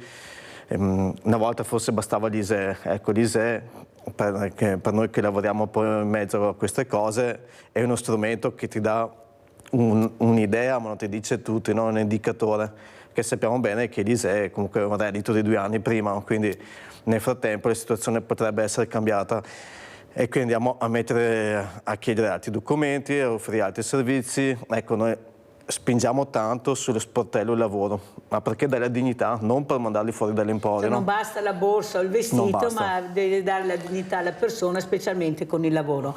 Però quello che vedo, Cristian, anche nel mio banco solidale, è questo arrivo di famiglie che avresti mai pensato di vedere ai banchi solidali. Queste famiglie, le nostre famiglie che arrivano perché veramente con 1.500 o anche con 2 stipendi, con 2 bambini non riescono più a gestire il territorio. Però noi abbiamo questa burocrazia che ci soffoca. Ecco, sta diventando sempre più pesante per noi. Abbiamo bisogno del commercialista, abbiamo bisogno del revisore dei conti, abbiamo bisogno di organi che veramente ci tutelino, perché non è semplice stare al passo con quello che richiede la legge, perché le leggi cambiano in continuazione. Adesso non vi dico con Runz, chiediamo a Cristian cosa è successo, tanti se ne sono andati, era impossibile resistere. Ma secondo te perché stanno facendo questo? Che per noi poi non cambia niente, cioè cambia solo il lavoro oneroso che dobbiamo fare a livello proprio di burocrazia. Questi numeri che dobbiamo dirli e spiegarli in 150 maniere, perché una maniera non basta più, ma sono sempre questi i numeri, non è che cambi più di tanto. Prego, cosa sta succedendo secondo te, Cristian? Cadiamo sempre nel solito peccato, no? Allora, per colpa di qualcuno alla fine pagano tutti, è sempre questo. Trovo giustissimo che ci vengano chiesto, che ci siano controlli, sono il primo a dire che è giustissimo. Certo che dovrebbero semplificare questi controlli e anche tutto quello che ci richiede. Veramente al giorno d'oggi, se in associazione non hai qualcuno che ha delle competenze nel seguire sia l'iscrizione RUNZ, sia presentare i bilanci, sia... non ce la fai. Soprattutto noi come Empori, che siamo, io dico sempre, siamo dei pessimi imprenditori, perché spendiamo dei soldi per recuperare merce ovunque, come possiamo, e alla fine la regaliamo. Quindi si capisce bene che stare in piedi diventa difficoltoso, no? Quindi partecipare ai bandi, partecipare a qualsiasi tipo di cosa che ti potrebbe comunque dare delle risorse, non per l'associazione, ma per gli assistiti. Ecco, a volte vedo che anche nei territori, qui anche le amministrazioni comunali fanno fatica a capire questo, no? Perché dicono, ok, te li mandano in Emporio, no? Sì, ma te li mandano in Emporio, l'Emporio ha dei costi, ha delle spese da sostenere che non sono piccole. Io vedo nei nostri casi, abbiamo i mezzi che continuano a girare, insomma, veramente ci sono tanti. E noi siamo fortunati nel terzo settore che veramente abbiamo tantissimi volontari che danno una mano e tanti che hanno delle competenze. A me viene da dire anche lo stesso in ufficio abbiamo dei volontari che seguono tutta la parte burocratica. Ecco, adesso noi siamo 140 volontari e siamo fortunatissimi ad averli.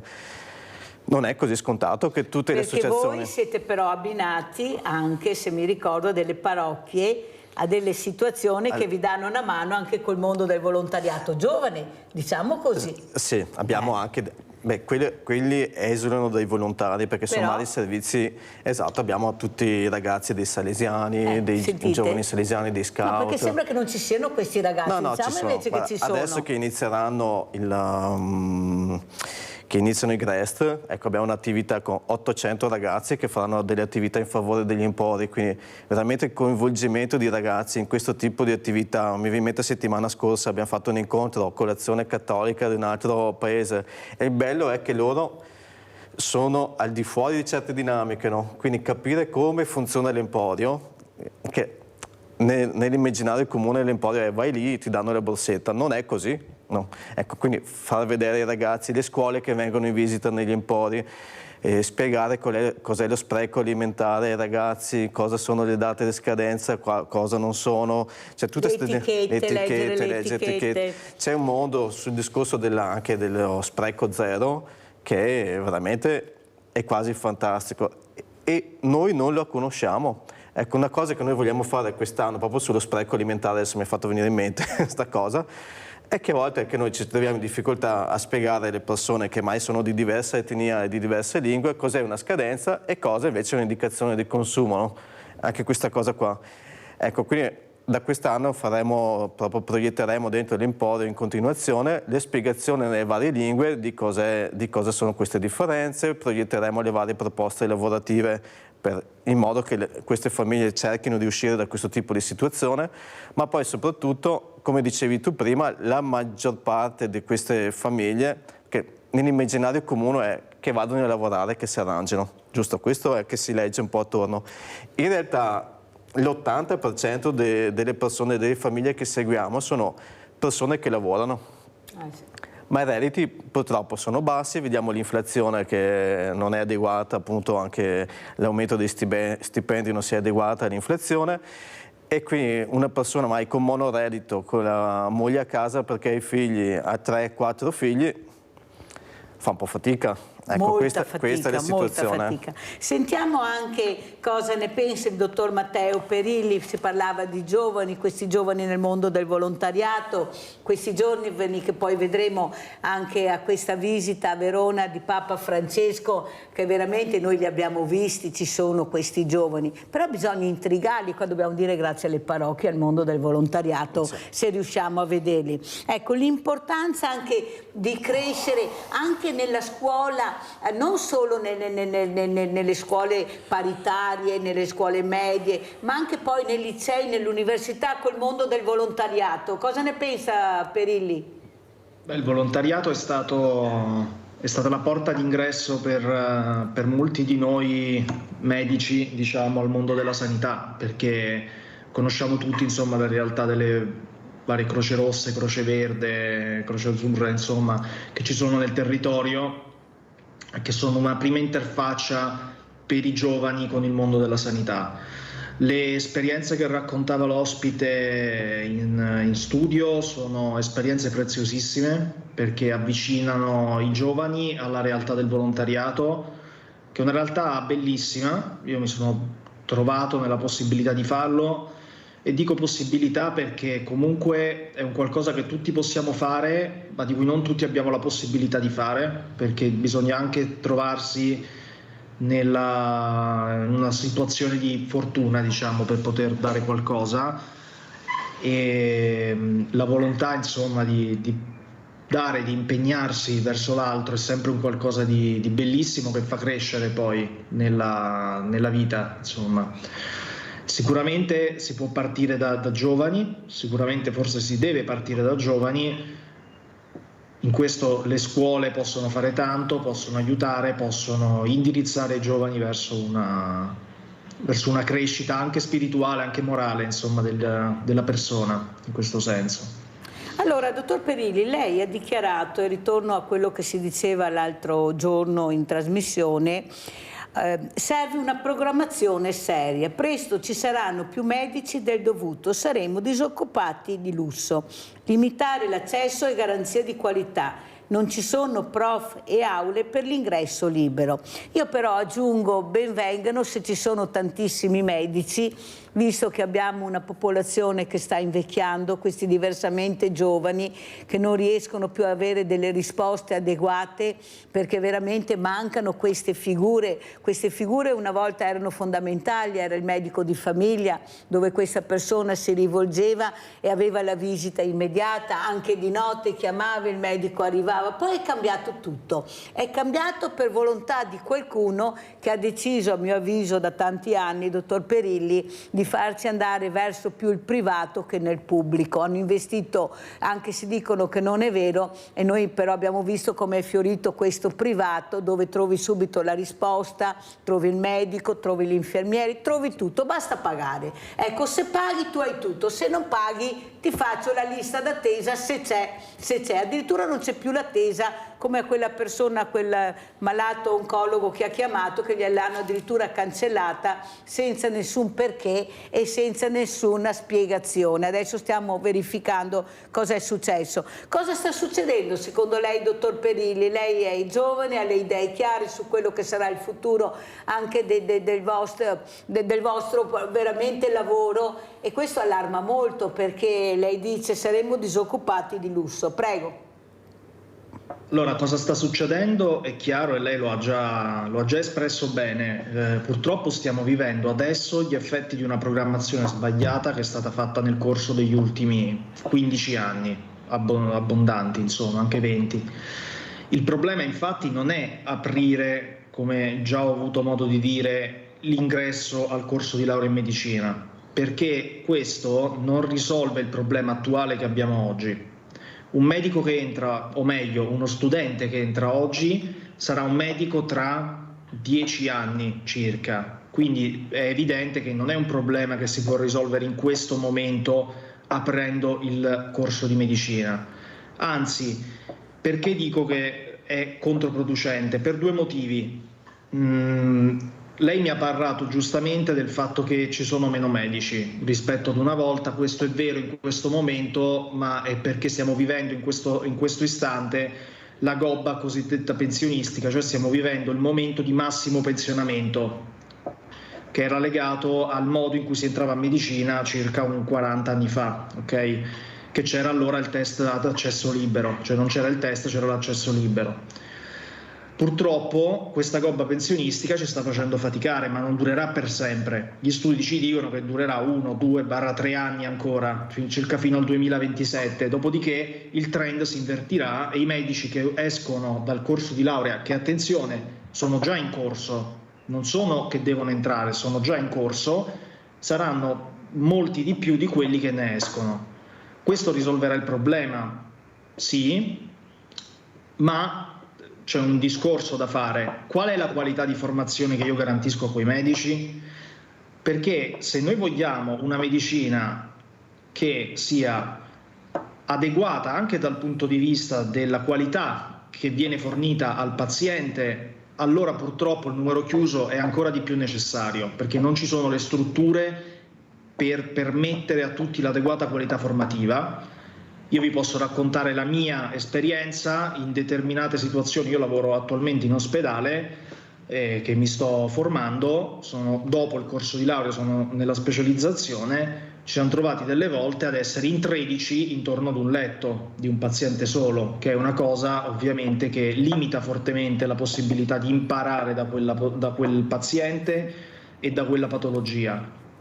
Se i numeri aumentano, questa situazione non può che peggiorare e i medici che usciranno saranno sempre meno bravi, sempre meno capaci e sempre più purtroppo proni all'errore, che è sempre dietro l'angolo, e chiaramente l'errore in medicina è un errore molto grave, un errore che ha ripercussioni sulla popolazione. Quindi io cosa posso dire? Posso dire che sì, siamo in una situazione di difficoltà in questo momento, fermo restando che, come diciamo sempre, e non è che lo dica io, ma lo dicono i dati, i medici ci sono, il problema è il trattamento che ricevono i medici e che li porta a sfuggire dal pubblico. Allora andiamo a vedere, anche questo servizio era del 2023 per confrontarlo col 2024, che è questo concorso scuole di specializzazione medicina, e poi lo commentiamo col dottor Perilli. Neurochirurgia in teoria, quello è il piano A, il piano B e il piano C anche al momento. Perché sono ancora nel limbo dell'indecisione e vediamo sulla base di come andrà, dai, a me piace la medicina, quindi vediamo insomma quale sarà il mio futuro. Ecco. C'è chi è sicuro della strada da intraprendere, chi un po' meno. Sono alcuni degli 837 candidati che in fiera hanno partecipato alla giornata nazionale per entrare nella graduatoria delle scuole di specializzazione. Il loro lavoro è quello di rispondere a dei quiz che gli permetta di superare l'esame, ma soprattutto di entrare in una graduatoria che gli permetterà di accedere a diverse sedi a seconda della graduatoria in tutto il territorio nazionale. 140 domande a risposta multipla in 210 minuti. Questa la prova a cui hanno partecipato i laureati in medicina.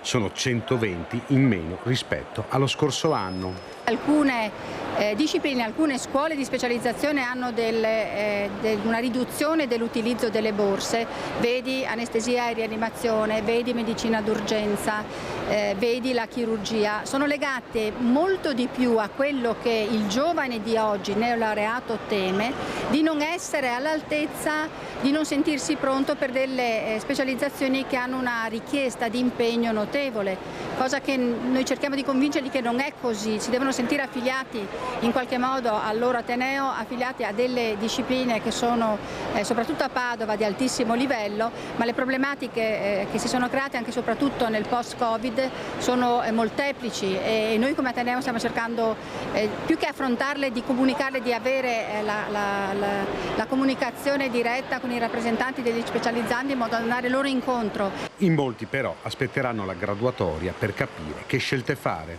Sì, certamente aspetterò la graduatoria, intanto comincerò a lavorare penso nelle zone e con altri tipi di lavori tipo sostituzioni di medici di base, guardie mediche, e capirò insomma cosa mi piace di più fare. Mi piacerebbe fare endocrinologia, che ha un punteggio un po' alto, però dai, speriamo. È un adeguamento Istat che tra l'altro non facevamo da più di 2 anni, per cui si rendeva necessario. L'adeguamento Istat è del 4,3%. Adeguamento delle tasse universitarie a Padova. L'inflazione colpisce anche l'Ateneo Patavino e dopo 2 anni vengono aggiornati i costi per l'iscrizione. Resta invariata però la no tax area a 25.000 punti ISEE e l'abbassamento delle tasse fino a 30.000 punti. Ricordiamoci però che noi abbiamo una no tax area a 25.000 euro, per cui chi ha quel reddito non paga alcuna tassa, e poi anche ulteriori detassazioni per chi ha un reddito tra i 25 e i 30.000 euro. È una proposta concordata, tra l'altro, e accolta molto bene dagli studenti, per cui direi che va bene. Allora sentiamo, se va bene, il commento del dottor Perilli a questi 2 servizi. Prego, dottor Perilli. Allora, parto dall'inizio. Voi avete trasmesso giustamente quello che è stato l'ultimo test di specialità. Mi ha colpito un dato, cioè il fatto che ci fossero meno iscritti.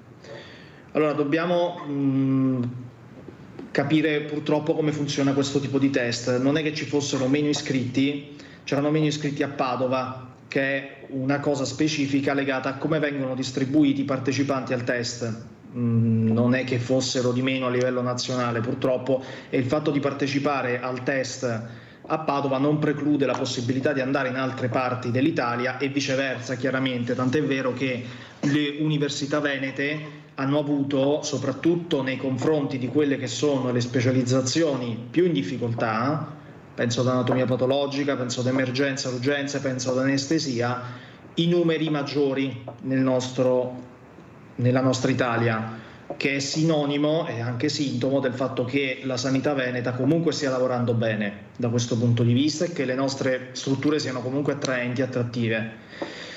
Ora, però d'altra parte questo servizio ci dà anche un altro assist, ci fa vedere un'altra realtà, cioè il fatto che non esiste solo uno sbarramento all'ingresso di medicina, ne esistono altri nel corso della formazione e poi successivamente nel mondo del lavoro.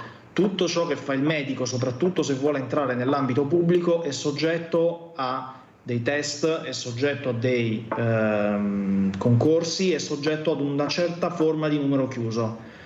Abbiamo sentito chi voleva fare neurochirurgia, chi voleva fare endocrinologia, purtroppo non ci sono state borse per tutti e non ci saranno mai per fare tutti gli endocrinologi, tutti i neurochirurghi. Questo è legato da una parte alle necessità dello Stato, cioè non servono 20.000 neurochirurghi, purtroppo, una cosa abbastanza anche ovvia da dire, e dall'altra anche alle capacità del nostro servizio sanitario, che non può fisicamente e non ha le risorse per integrarli, e questo è il problema. Noi al momento stiamo soffrendo una carenza che è legata anche a delle politiche che bloccano le assunzioni e che per anni hanno fermato il rinnovo del personale medico e che l'hanno appunto spostato verso il privato. Questo, ripeto, non lo dico io, è una cosa che è evidente, è ben noto. Alla luce del sole. Allora sentiamo anche cosa ne pensa Cristian Sassolo, vediamo anche le immagini che ha portato Cristian di questo emporio solidale, soprattutto ecco, come giovani sentire altri giovani le difficoltà che ci sono, però anche con le idee chiare di quello che si potrebbe fare, quello che non si potrebbe fare, ecco, perché tutti quanti assieme riusciamo a fare squadra, perché abbiamo bisogno un po' tutti di tutto. Allora guardiamo da Spreco Risorse e poi commentiamo anche quello che ha detto il dottor Perilli, se vuoi, Cristian. Prego. Allora, qui... Eccolo qua, modello di gestione solidale di beni. Andiamo a vedere. I prodotti alimentari in eccesso, invenduti o prossimi alla scadenza possono trasformarsi da spreco a risorsa per chi ne ha più bisogno. Possono anche essere prodotti con vita lunga, ma non vendibili per difetti all'imballo, pezzatura non conforme o perché superano le quote di mercato consentite. L'Associazione da Spreco a Risorsa e la Cooperativa Sociale Verlata collaborano per recuperare e distribuire le eccedenze alimentari che altrimenti andrebbero sprecate. Quotidianamente i nostri furgoni fanno il giro dei supermercati o dei produttori per recuperare i beni invenduti, stoccarli e farli arrivare a persone in stato di necessità.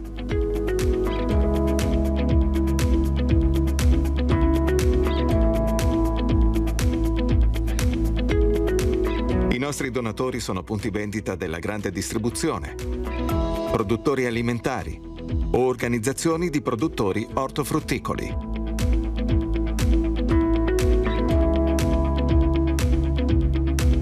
Le donazioni spaziano dai cibi secchi ai prodotti freschi, fino ai prodotti per il benessere e la salute.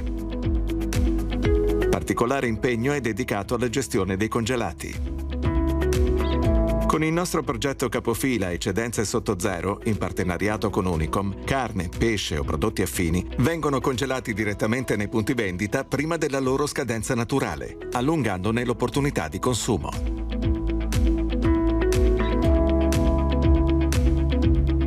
Altre donazioni provengono dai carrelli solidali, da collette alimentari, donazioni private o fondi nazionali ed europei.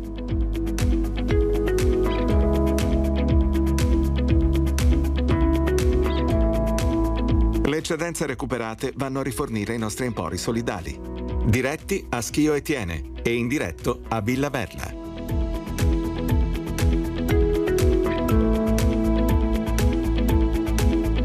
Un emporio diretto è organizzato come un vero e proprio supermercato, ma i beni a disposizione non hanno un valore economico, bensì un punteggio. I beneficiari accedono autonomamente e fanno la spesa tramite una tessera caricata a punti, nella misura prevista dal loro progetto di accompagnamento. Oltre alla spesa, l'Emporio offre servizi di educazione alimentare, centro di ascolto, assistenza fiscale e sportello antiviolenza. Negli empori diretti viene svolta anche un'attività di inclusione lavorativa di persone con disabilità.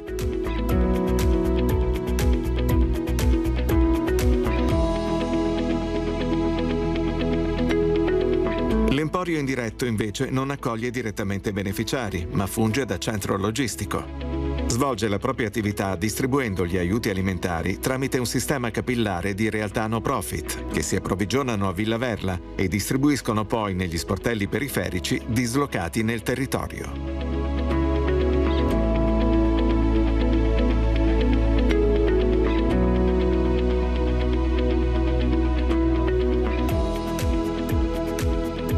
I beneficiari sono persone o famiglie in stato di necessità economica o sociale. L'accesso agli empori richiede una procedura formale o la presa in carico da parte dei servizi sociali del comune di riferimento.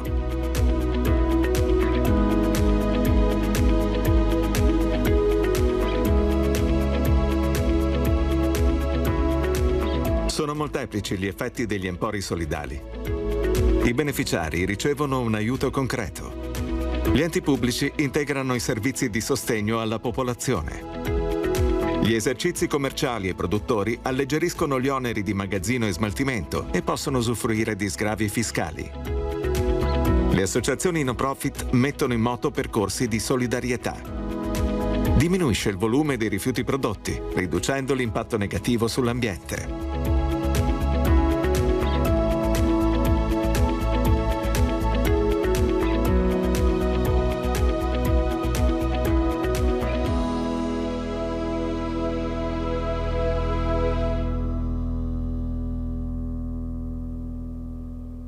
E questa mattina vi ho portato a toccare con mano cos'è l'Emporio Solidale, come funzionano. Guardate che bisogna conoscere, capire, supportare e vedere come sono questi empori e cosa fanno. Prego, Cristian. Sì, è veramente un lavoro immane. A volte non ci si rende conto neanche ma come tutti i lavori immagino, no? Quindi a volte bisogna proprio esserci dentro, infatti noi diciamo sempre venite a vedere l'Emporio. Perché non ci fanno mai vedere. No, ma venite a vedere l'Emporio. Ma intanto voglio fare i complimenti al medico che ha parlato prima, perché è veramente una competenza più rara. Matteo Perilli. Più unica che rara, quindi veramente... Siete giovani, perciò Matteo. Sa di cosa sta parlando sì. E penso che in futuro, ecco, questo qui sarà il tema della salute, sarà un tema che dovranno affrontare anche gli empori solidali, perché come dicevi tu prima Mirella, si sta andando sempre più nel privato e questa è una realtà di fatto. È inutile che queste famiglie che noi seguiamo, che quindi sono fragili, se non fragilissime, diventa un problema, diventa veramente un problema. Ecco, e come Empori vedete che cerchiamo di fare il più possibile il recupero delle eccedenze alimentari, e ad oggi stiamo facendo tantissimo, ma c'è ancora veramente molto da fare, soprattutto nel privato, nel senso che al giorno d'oggi sentire ancora dei privati, delle catene di supermercati che ancora buttano via tutto quello che potrebbe ancora essere consumato da altri, e soprattutto a chi ne ha più bisogno, perché Oppure questa è la fanno il 3x2 nella scadenza e non arriva più da noi. Sì, ma comunque viene buttato via tanto, veramente tanto. No? Non è facile, perché comunque bisogna mantenere la catena del freddo, anche nel recupero, insomma tutta una serie di cose, ma c'è veramente un mondo da fare. Ecco, quello che noi stiamo cercando di fare, che vorremmo fare quest'anno in modo particolare, a parte coprogettare assieme con altri empori della regione, perché se non coprogettiamo assieme non siamo neanche una rete, inutile dire, no? Quindi bisogna coprogettare assieme.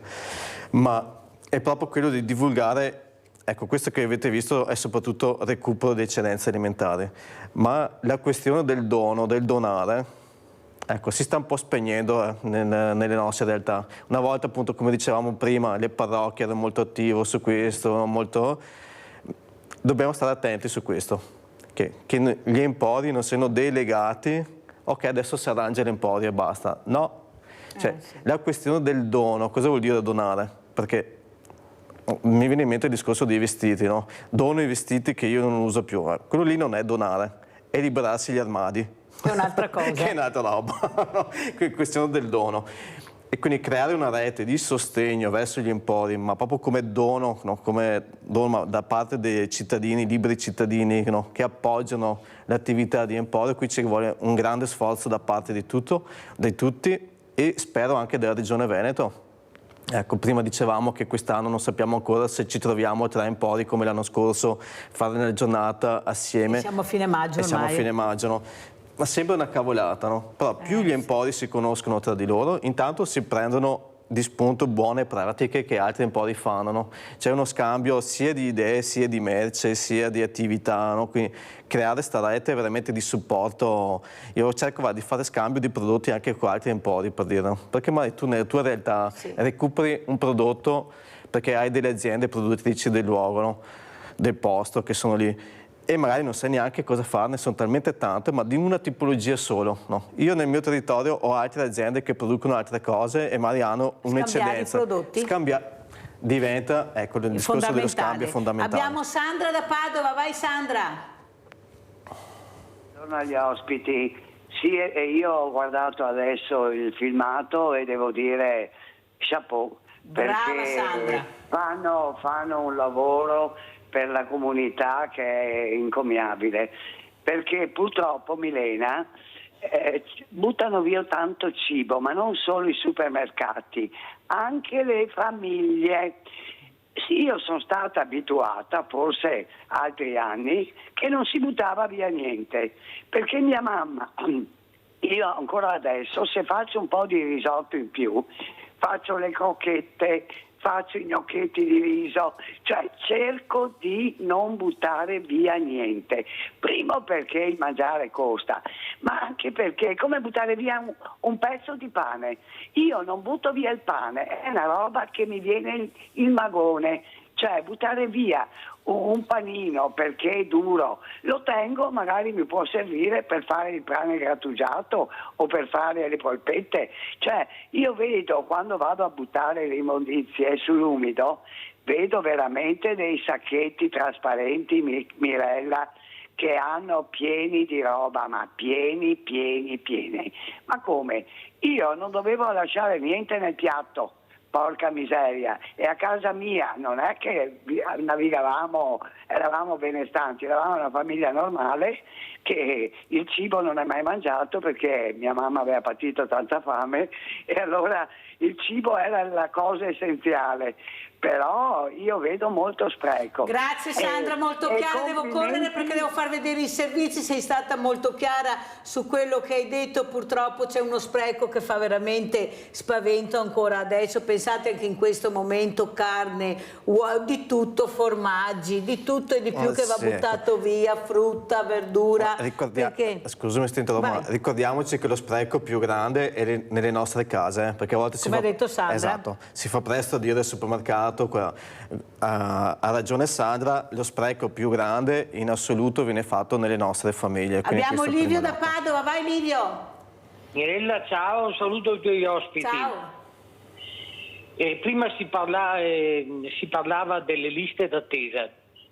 Dunque, adesso da un po' di tempo vedo che anche su Rete Veneta c'è la pubblicità di questi enti, questa sanità privata che parla delle loro strutture eccetera, e c'è un medico che dice sanità privata, le visite è un'eccellenza senza se e senza ma. Dovrebbe aggiungere senza se e senza ma per chi se lo può permettere, perché sembra che da come parla lui sembra che quasi questa eccellenza sia alla portata di tutti. Ecco, sarebbe più corretto dire senza se e senza ma per chi se lo può permettere. Grazie e vi saluto. Grazie al nostro Livio, anche Livio ha fatto le sue riflessioni. Adesso vi porto a Trieste, andiamo a vedere medici all'oggi e poi commentiamo col dottor Perilli.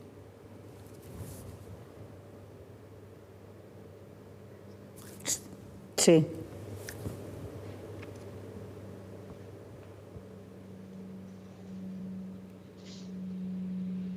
I fondi ci sono e sono quelli della cassaforte del Fondo dei Comuni di Confine. L'iter, pur complicato, è decisamente alla portata della Regione. Belluno può ambire a diventare la futura scuola del personale sanitario perché l'organizzazione dell'ULSS 1, la professionalità e le dotazioni per la diagnostica sono decisamente all'avanguardia in svariati campi della medicina, ma per trattenere i medici servono alloggi e a Feltre è stato individuato un grande contenitore a 40 metri dall'ospedale. Siamo disposti a mettere una grossa cifra. Vorremmo che la Regione del Veneto, attraverso gli ATER e chiaramente in questo caso l'assessore Cristiano Corazzari, desse la disponibilità per affrontare questa questione. Sarebbe il massimo. A margine dell'inaugurazione del nuovo ospedale di Lamone, il presidente del Fondo dei Comuni di Confine, Dario Bonda, ha fatto la sua proposta al presidente Zaia, che non può prescindere dal contributo che Belluno può dare alla formazione dei nuovi o dei futuri medici. La nomina del dottor Dalbenna, commissario dell'ULSS Dolomiti, ha detto Zaia, va nella direzione di portare nelle strutture sanitarie bellunesi specializzanti in una provincia nella quale dal 2010 ad oggi la Regione ha investito, rimodulato servizi senza chiudere nulla. La ristrutturazione dell'ospedale di Lamona è simbolo di questo modus operandi. Investire sull'ospedale, ha affermato il sindaco Loris Maccagnan, è investire sulla comunità che ha visto esauditi desideri e aspirazioni oggi rigenerati. È un investimento sull'eccellenza, sulla capacità di attrarre personale qualificato, di formarne,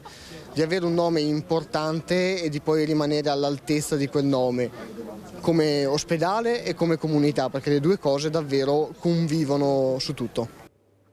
Allora, eravamo a Belluno e non a Trieste. Come commenta dottor Perilli questo servizio, questo giovane sindaco che veramente ha le idee chiare? Io le ho un po' meno, dire la verità, dopo quello che ho sentito, però funziona così, ecco, tanto fumo e poco arrosto. Prego, dottor Perilli. Io le idee le ho anche io forse un po' più chiare perché ho avuto la possibilità, la fortuna secondo me di fare un periodo della mia formazione proprio a Belluno, nel bellunese in realtà, perché ho fatto un po' tutti gli ospedali lì e sicuramente è una realtà che ha bisogno di crescere, che è in una situazione anche lei di grande difficoltà per una carenza che è sicuramente strutturale e che purtroppo si basa su una difficoltà che è una difficoltà territoriale, cioè è inutile anche in questo caso doverci girare intorno. Si è detto degli alloggi, quelli sono una parte fondamentale, non si può pensare purtroppo di essere attrattivi per il personale medico se il personale medico non ha dove andare. L'esperienza di Belluno è quella di un ospedale che da prima veniva schivato, e che adesso, siccome è stata predisposta la foresteria per gli specializzandi che vengono a fare formazione a Belluno, invece un ospedale che comunque ha dei servizi e delle possibilità da offrire sia dal punto di vista formativo, perché il territorio ha delle peculiarità evidenti, ci sono grandi eccellenze anche nel territorio bellunese, anche se magari sono poco conosciute, ma ci sono, e sicuramente anche c'è un discorso strutturale, ripeto, sul quale la Regione e la ULSS in generale sta spendendosi tanto. Ecco. Molto chiaro Perilli. Allora andiamo a vedere anche il secondo video da Spreco a Risorsa e poi lo commentiamo con Cristian Sassaro. Ecco, vediamo le foto, eccole qua il video. Prego, allora qui cosa stiamo vedendo, Cristian? Beh, queste sono foto dell'inaugurazione di uno degli empori diretti. Ecco, noi attualmente stiamo seguendo più di 700 famiglie nel territorio. No, ridillo, Cristian. Ecco, sono 700 famiglie, insomma sono più di 2000 persone nel complessivo negli empori diretti, mentre nell'emporio indiretto, cioè noi diamo merce ad altre associazioni che a loro volta danno da mangiare per i propri assistiti, abbiamo 120 associazioni accreditate del territorio vicentino, ma di tutta la regione Veneto. Ecco, questo l'abbiamo messo in piedi nel tempo. Ecco, io dico sempre qui abbiamo un supermercato con la difficoltà che la merce la dobbiamo chiedere, se ce la danno, andare a prendersela e accollarci le spese e ringraziare sempre. Ma guardate bene come è tenuto, no, guardate, perché così è. Guardate, ecco, sì. Ascolta Cristian, l'importanza del surgelato, parliamo anche del surgelato. Ecco, noi quest'anno stiamo puntando tantissimo sul congelato, anche l'anno scorso, nel senso che abbiamo fatto 2 progetti. Beh, il primo è di recuperare da aziende che fanno proprio congelato, quindi un prodotto che nasce congelato, che però bisogna essere attrezzati, quindi ovviamente bisogna avere i mezzi che vanno anche a meno 20 gradi e questa per gli empori è una spesa, ecco, ricordiamo. Non da poco. Perché a volte dopo la gente ti dice ma la merce te la regalano. Sì che te me la regalano, ma devi andare a prendertela. E conservarla nella maniera giusta. Conservare, mantenere la catena del freddo, insomma tutto il discorso della sicurezza alimentare. Qui vediamo di ragazzi con disabilità che stanno facendo servizio dentro gli empori, ecco questo è un altro progetto di inclusione, no? Ecco il bello di lavorare insieme, tutti assieme, ecco, nessuno escluso.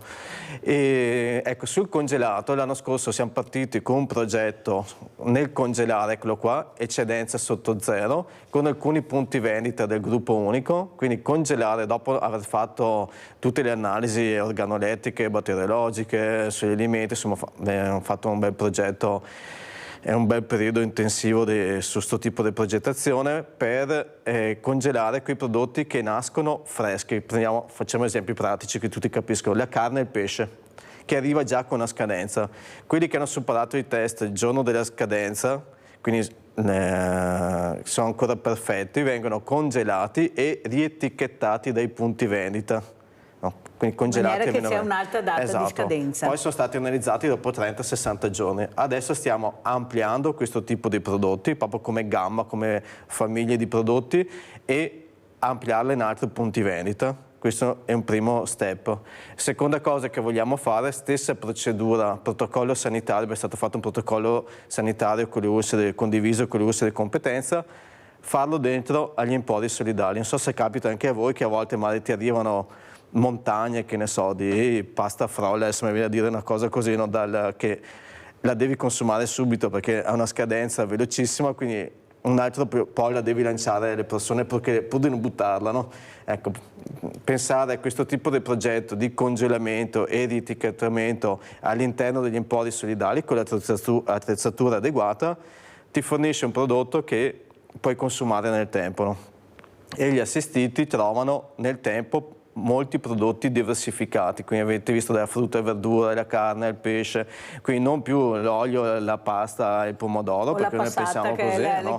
Che ormai, ecco, ma proprio dare dignità alle persone, proprio dare dignità. Ecco, e viene a fare la spesa. Gli empori devono dare dignità innanzitutto. Soprattutto. Io, ecco, mi piace dire che la prima cosa che abbiamo voluto negli empori, è una stupidaggine, però mi piace dirla, è stata la radio. Provate a fare la spesa senza radio, è deprimente. È deprimente, sembra una stupidaggine, ma dà dignità alle persone, è la prima cosa. Un po' di musichetta. Sì, esatto, è la prima, sì.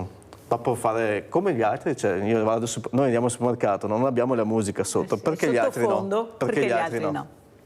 In effetti tante cose noi cerchiamo veramente di dare dignità alle persone, ecco, alla fine questa è la parola, di includere e di non farli sentire a disagio. E non farli sentire a disagio. Grazie per queste parole a Cristian Sassaro, presidente da Spreco a Risorsa, che è stato con noi questa settimana. Grazie veramente, anche perché io qualche volta anch'io vado da lui, non sempre perché siamo lontani, ma se ho bisogno lui mi accoglie e mi dà, e devo dire veramente grazie, perché tutti quanti facciamo squadra, prima o dopo ci arriviamo, un po' alla volta, solo che qualcuno dovrebbe accelerare, non siamo di sicuro noi. Allora sentiamo come ci saluta il dottor Perilli. Dottor Perilli, come ci saluta? Vi saluto con un augurio, cioè che sempre di più sia possibile per tutti quanti accedere al diritto della salute come vuole la nostra Costituzione, che lo garantisce. E la garanzia non è di una sanità privata, ma è quella di una sanità pubblica aperta a tutti e che garantisca il benessere della persona. Questo è il saluto. Grazie anche al dottor Matteo Perilli, presidente Feder Specializzandi dell'Università degli Studi di Padova. Grazie ancora a Cristian Sassaro, presidente da Spreco Risorsa. Pubblicità.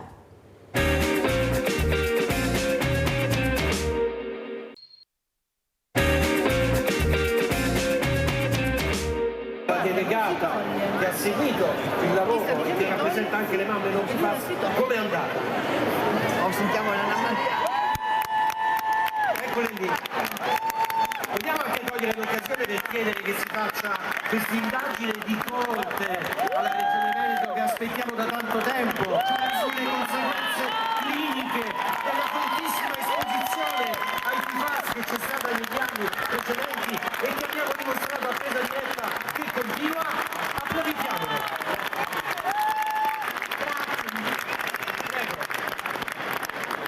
Ecco.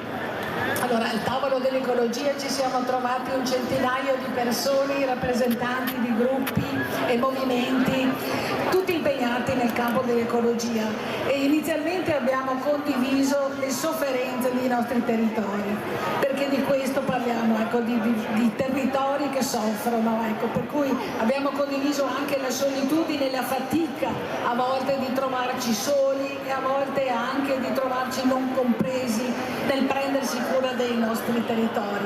Abbiamo visto anche che lavorando nell'ambiente, nell'ecologia, sentiamo molto la connessione anche con gli altri ambiti, perché quando un terreno, quando non si rispetta l'acqua, e ne siamo testimoni, e la terra, allora questo crea ingiustizia, perdite di diritti, povertà, crea migrazioni e crea ingiustizie. Beh, questo è proprio il messaggio dell'ecologia integrale. È integrale per questo, e quindi credo che sia stata un'esperienza molto forte la vostra. Portate avanti con determinazione questo tavolo. E vuoi aggiungere qualcosa? Un'ultima cosa prima che ecco, diciamo passiamo... che noi due cose per concludere. Ecco, sentiamo molto l'urgenza di avere delle risposte a tutti questi mali, a queste sofferenze dei nostri territori, e sentiamo l'esigenza anche di avere un dialogo diverso con la politica. Perché noi che sia una battaglia, la nostra è un'azione proattiva. Noi qui lo vogliamo costruire un mondo. Perché ho fatto vedere questo video molto importante, le mamme da nord a sud, una mamma di Vicenza dei No FAS che avete visto, ha parlato a nome di tutte le mamme, perché l'importanza di fare squadra, quello che si diceva prima anche con gli ospiti precedenti, sia col dottor Perilli che con Cristian Sassaro, perché per arrivare alla politica bisogna avere i numeri, e loro vogliono tanti numeri. Allora queste mamme che hanno capito l'importanza di fare squadra si sono messe assieme bellezza, è stato creato Mamme da nord a sud, alle quali partecipiamo anche noi. E questa mattina ho veramente il piacere di avere ospite Daniela Ferrari, presidente Penelope Veneto. Grazie Daniela di essere qui, ma assieme a chi?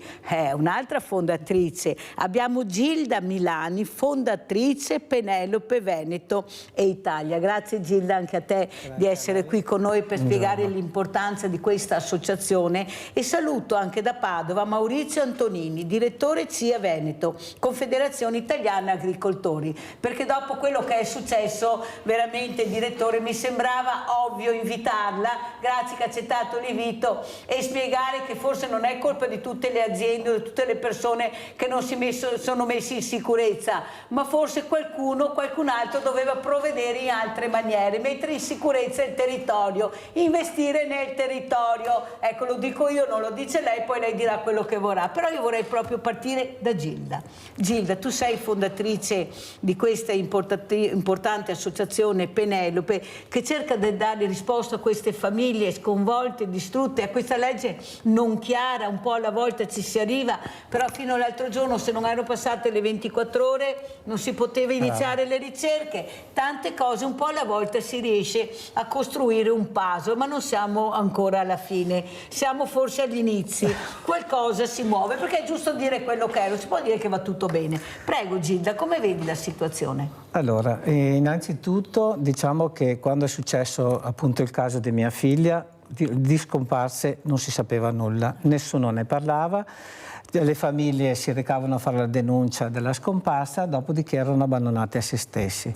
Io nella mia vicenda, lo dico sempre, sono stata, fortunata, perché ho avuto vicino sia la famiglia e anche la comunità, che hanno pensato di creare un comitato appunto per darci forza, perché abbiamo capito che da soli non si poteva fare nulla. Questo qui ci ha servito poi per poter dar voce alla scomparsa di mia figlia, anche se poi è finita tragicamente. Però abbiamo lottato per 16 mesi perché mia figlia era scomparsa in un paese straniero, purtroppo. In questi mesi ho avuto modo di incontrare tante altre famiglie italiane, perché il caso di mia figlia era diventato un caso di cronaca, fortunatamente grazie, ripeto, al gruppo di persone che si erano uniti e ha formato il comitato, e in queste occasioni ho conosciuto tante altre famiglie, tra cui la famiglia Claps. Con lui ci siamo ritrovati varie volte, che anche loro hanno iniziato a uscire pubblicamente, perché la loro sorella, in quel caso di Gildo, tra l'altro l'omonimo anche di Nomi, e sin dall'inizio, dopo 2 o 3 volte che ci siamo incontrati, mi ha detto ci dobbiamo unire, perché abbiamo visto che l'unione può portare a qualcosa. Da lì ci siamo poi ritrovati, ha detto cerchiamo di fondare, di conglobare tutte le famiglie che conosciamo, perché già nel frattempo altre famiglie mi chiedevano, perché vedevano che noi facevamo appelli, insomma abbiamo fatto un po' di tutto, e insieme nel 2002 mi chiama e mi dice guarda che ho trovato il nome dell'associazione, ho sentito varie famiglie, ci troviamo, fondiamo l'associazione. Da lì siamo partiti per costruire, perché come ho detto prima non c'era nulla.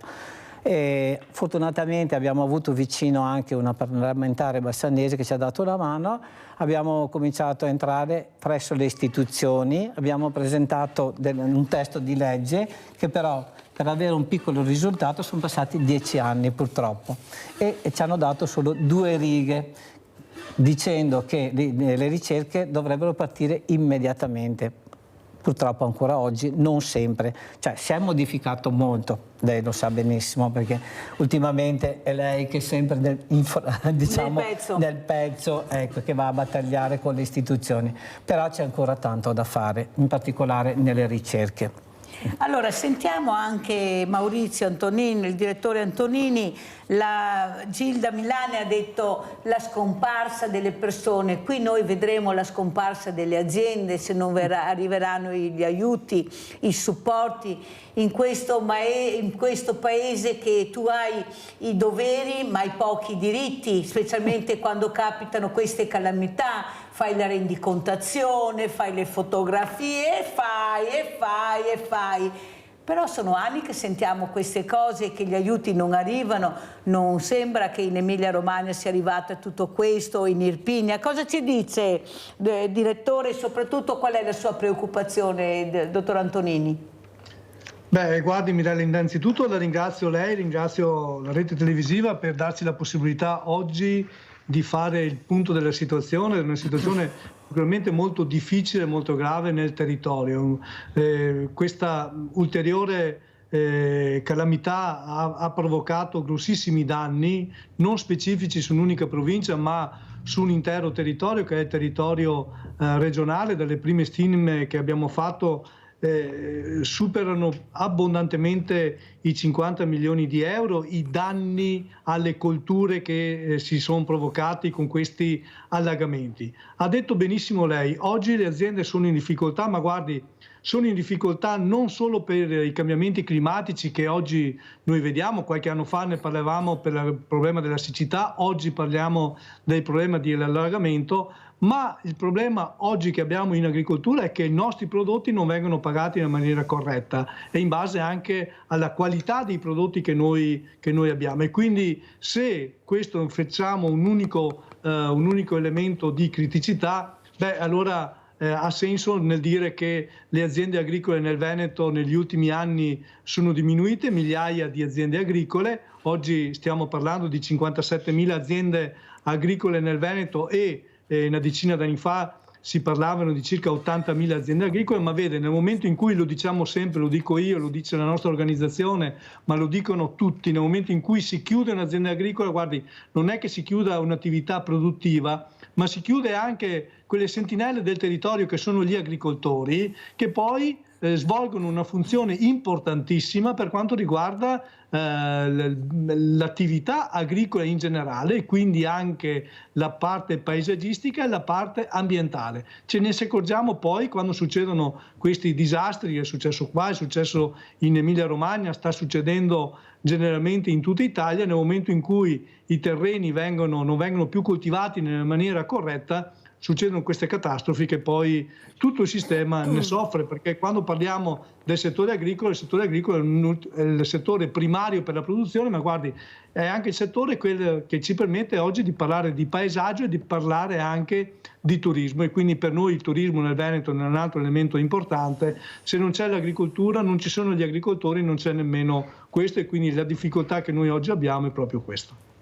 Senta direttore, io ho messo assieme la CIA con Penelope perché parliamo di scomparse, e quando scompare una persona o un'attività è un dolore immenso, è un dolore perché quell'attività rappresenta una famiglia e non è la prima volta che vediamo anche dei gesti estremi di quello che succede proprio quando perdi tutto, ma soprattutto il silenzio assordante che c'è attorno a chi lavora, a chi produce, che non viene pagato, non viene rispettato, e noi continuiamo a pagare i parassiti, direttore, gente che non lavora, gente che schiaccia un bottone, che da 1 milione arriva a 1 miliardo nel giro di pochi secondi. Questo silenzio, questi grandi affari che si fanno in alto mare su questi yacht incredibili, ecco, queste infrastrutture che invece mettere in sicurezza il territorio lo stanno devastando. Ecco, nel silenzio totale chi dovrebbe invece gestire queste situazioni, che siete anche voi, siete queste associazioni importanti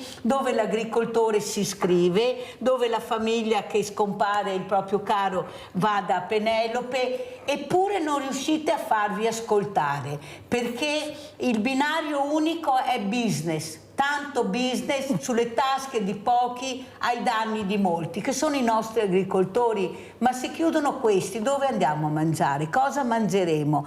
Già le cagliate le andiamo a prendere in Germania, non le abbiamo più. Noi abbiamo i migliori formaggi, ma le cagliate le andiamo a prendere in Germania. Hanno svenduto il paese, stanno distruggendo il territorio, nel silenzio forse di chi dovrebbe protestare più energicamente. E chi che l'ha fatto? Questi agricoltori che non ce la fanno più.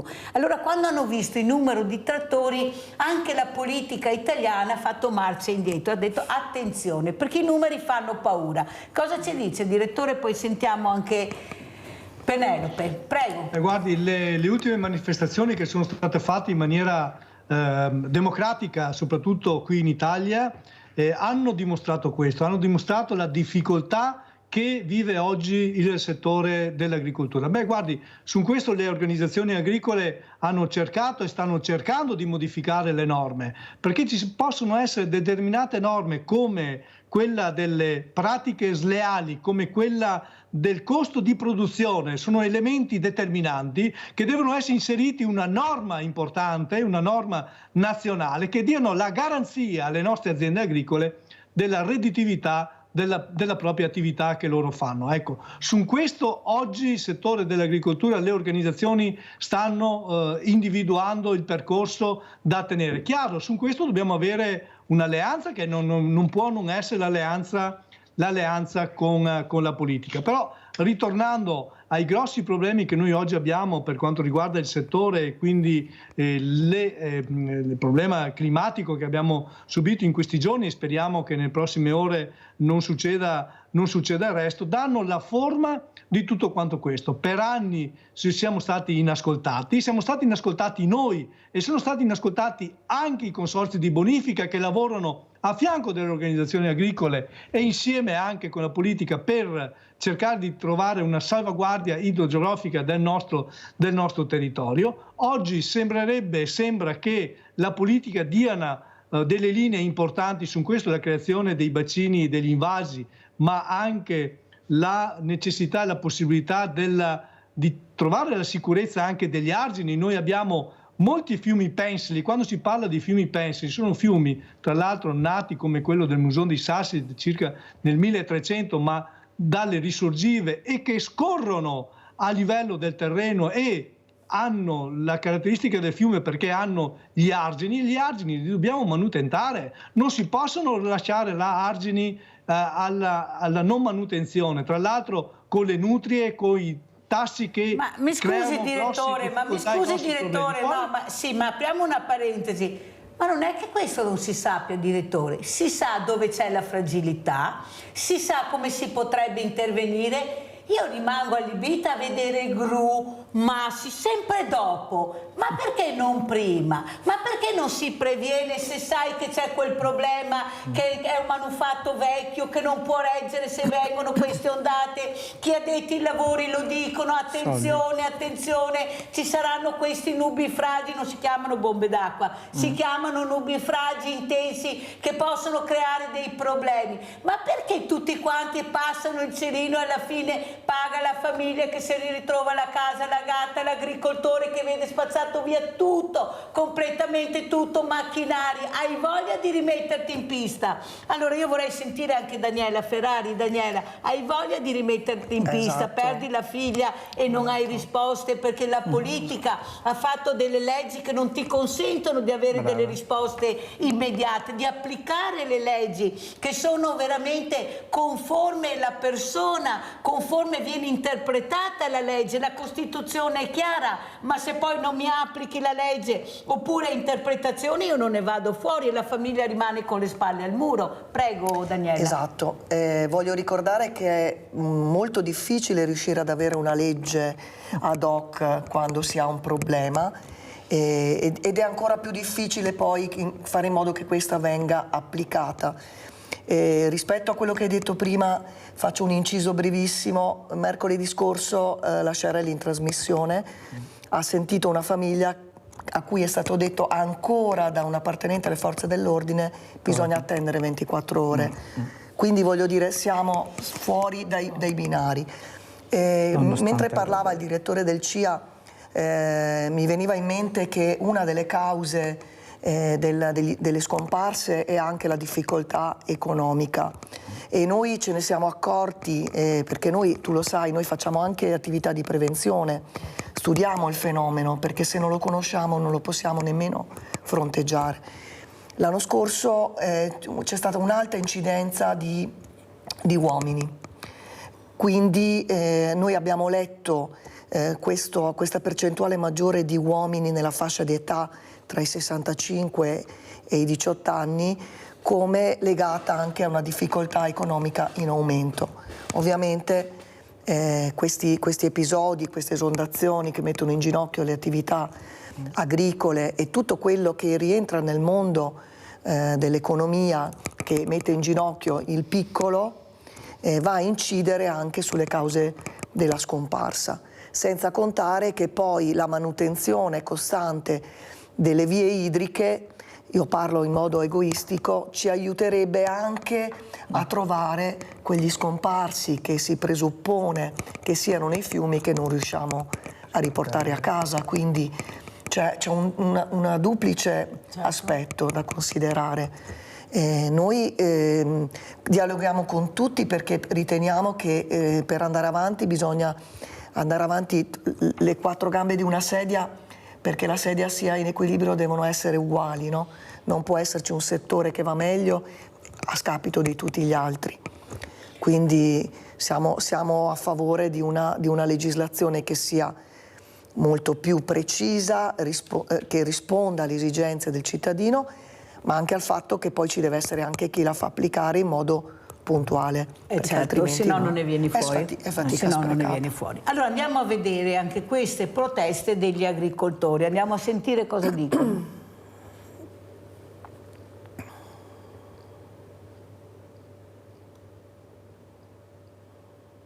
Che cosa ne pensa? È giusta questa protesta? Secondo me sì, perché ovviamente preclude la possibilità ai nostri di avere prodotti di eccellenza e quindi sicuramente è una protesta giusta. Fanno bene, anzi devono insistere su questa cosa, perché veramente ci porta allo sbaraglio in questo modo. E tutto il Made in Italy va a quel paese. Secondo lei ci vorrebbe anche più attenzione da parte dei consumatori? Certo, dovrebbero leggere, dovrebbero guardare bene le etichette e considerare veramente cosa c'è dentro in questi prodotti. Beh, sicuramente leggere le etichette è importante, però anche tanti si fanno prendere dal prezzo che sicuramente è molto più basso nel non Made in Italy. Dovrebbe leggere le etichette, capire da dove vengono, come vengono prodotti e poi decidere. Quindi è responsabilità anche del consumatore? Sicuramente, per far cambiare le cose. Dall'estero vengono tanti prodotti che sono marchiati Made in Italy, ma in realtà non lo sono. Quindi bisognerebbe fare determinati controlli per cercare di ovviare a questo genere di non dico truffe, ma quasi. E secondo lei durante la spesa il consumatore dovrebbe essere più attento a leggere l'etichetta? Io controllo sempre che siano possibilmente Made in Italy, sia il latte in modo particolare, ma anche, che ne so, la pasta fatta con grano italiano e compagnia bella, insomma, controllo. Secondo lei è una protesta giusta questa? Secondo me sì. Dovremmo farci valere di più con l'agricoltura, perché questi europei qua non lo so cosa vogliono combinare. Penso semplicemente che hanno ragione, perché io sono italiano, voglio mangiare italiano e mi va bene tutto quello che è Made in Italy. Secondo lei ci vorrebbe più attenzione da parte dei compratori al momento dell'acquisto, quindi guardando bene l'etichetta dei prodotti? La colpa è anche un po' degli italiani, perché non guardano mai la provenienza del prodotto. Io sono italiano e guardo dove e come mangio. Penso che assolutamente si debba stare attenti e che le cose sicuramente stiano cambiando e quindi magari probabilmente anche il terreno stia cambiando, le cose, il cambiamento climatico, tutte queste cose qui, e che quindi bisogna stare ancora più attenti, ma che sicuramente gli agricoltori abbiano ragione al 100%. Hanno il suo supporto allora? Assolutamente sì. Notaio ha detto che in 3 giorni non si arriva nessuno, non è arrivato nessuno, né protezione civile, né vigili del fuoco, nessuno. Ma dove sei che sta lui? Qua. E si era già interrogato? No, e dopo ci lamentava perché dobbiamo portare fuori la roba e dovevamo metterla anche in ordine. E secondo te cosa dobbiamo fare? Con 3 metri di acqua sotto casa. La verità è che comunque ci siamo sentiti un po' soli perché non abbiamo avuto molte persone, diciamo, istituzionali che dovevano venire, che sono venute. Dopo la paura, dopo lo sconforto, ora monta la rabbia tra i cittadini di Asolo. Rabbia per i mancati aiuti, ma soprattutto per quanto perso nell'alluvione, come tra i condomini di Via della Sega a Villa d'Asolo. Questa è una macchina da quanto? Questa mi sembra l'ha pagata su 25.000 euro. 25.000 euro? E non si può recuperare? No, per recuperare devi aprire il motore, togliere l'acqua che c'è dentro, togliere l'acqua sulle centraline che non ti conviene. Lei invece ha la caldaia? Sì, la caldaia pellet, bollitore che dall'altra parte anche quello è negato, delle camere di caldaia. Più canna a fumare, più impianto, da 6 mesi fregati 10.000 euro, volati. Ora, oltre alla perdita economica, c'è anche il problema di tornare alla normalità. Frigo, guarda che te lo faccio vedere, è pieno di carne. Il congelatore non è frigo, guardala.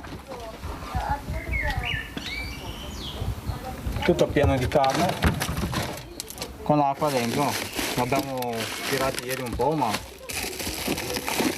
chi mangia la carne con acqua dentro che galleggiavano i pannolini e tutta la roba dentro? Speriamo che recuperiamo qualcosa, almeno la caldaia che riesco a recuperare subito per avere l'acqua calda per lavare i bambini. Non è che il riscaldamento, che ho capito che adesso non serve perché è caldo fuori, però i mesi passano, abbiamo bisogno della roba che andiamo più veloci a farlo, riparare tutto, perché sennò... Oltre una cinquantina stimano dal comune le automobili destinate alla demolizione. La macchina fuori, non ti dico che non parte, però fa fatica. L'alternatore è andato via, per cui la macchina mi tocca o buttarlo via perché costa meno, non va. E se da una parte c'è chi è arrabbiato per il mancato arrivo dei soccorsi, per tutti c'è la consapevolezza che un'alluvione così non si poteva contenere. Voi avevate cercato in qualche maniera? Sì, abbiamo messo i sacchi che ci aveva dato il comune e anche altri sacchi che avevamo comprato noi, però alla fine anche con altri abbiamo messo mattoni, abbiamo messo piastrelle di tutto, però non è servito a niente. A un'altezza di 70 centimetri basta l'acqua, abbiamo dovuto lasciare tutto perché è venuto giù tutto, ha divelto i portoni e ha portato dentro tutto. Direttore, io penso che sono veramente brave queste persone. Pensate, ritrovarsi senza più niente, hanno perso la casa, quasi tutto, l'azienda, le macchine. Ecco, qui la politica dovrebbe essere immediata nelle risposte, tramite anche voi, tramite le associazioni, perché bisogna pur supportare queste realtà. Cosa fanno? Prego, direttore, quali saranno i prossimi passi?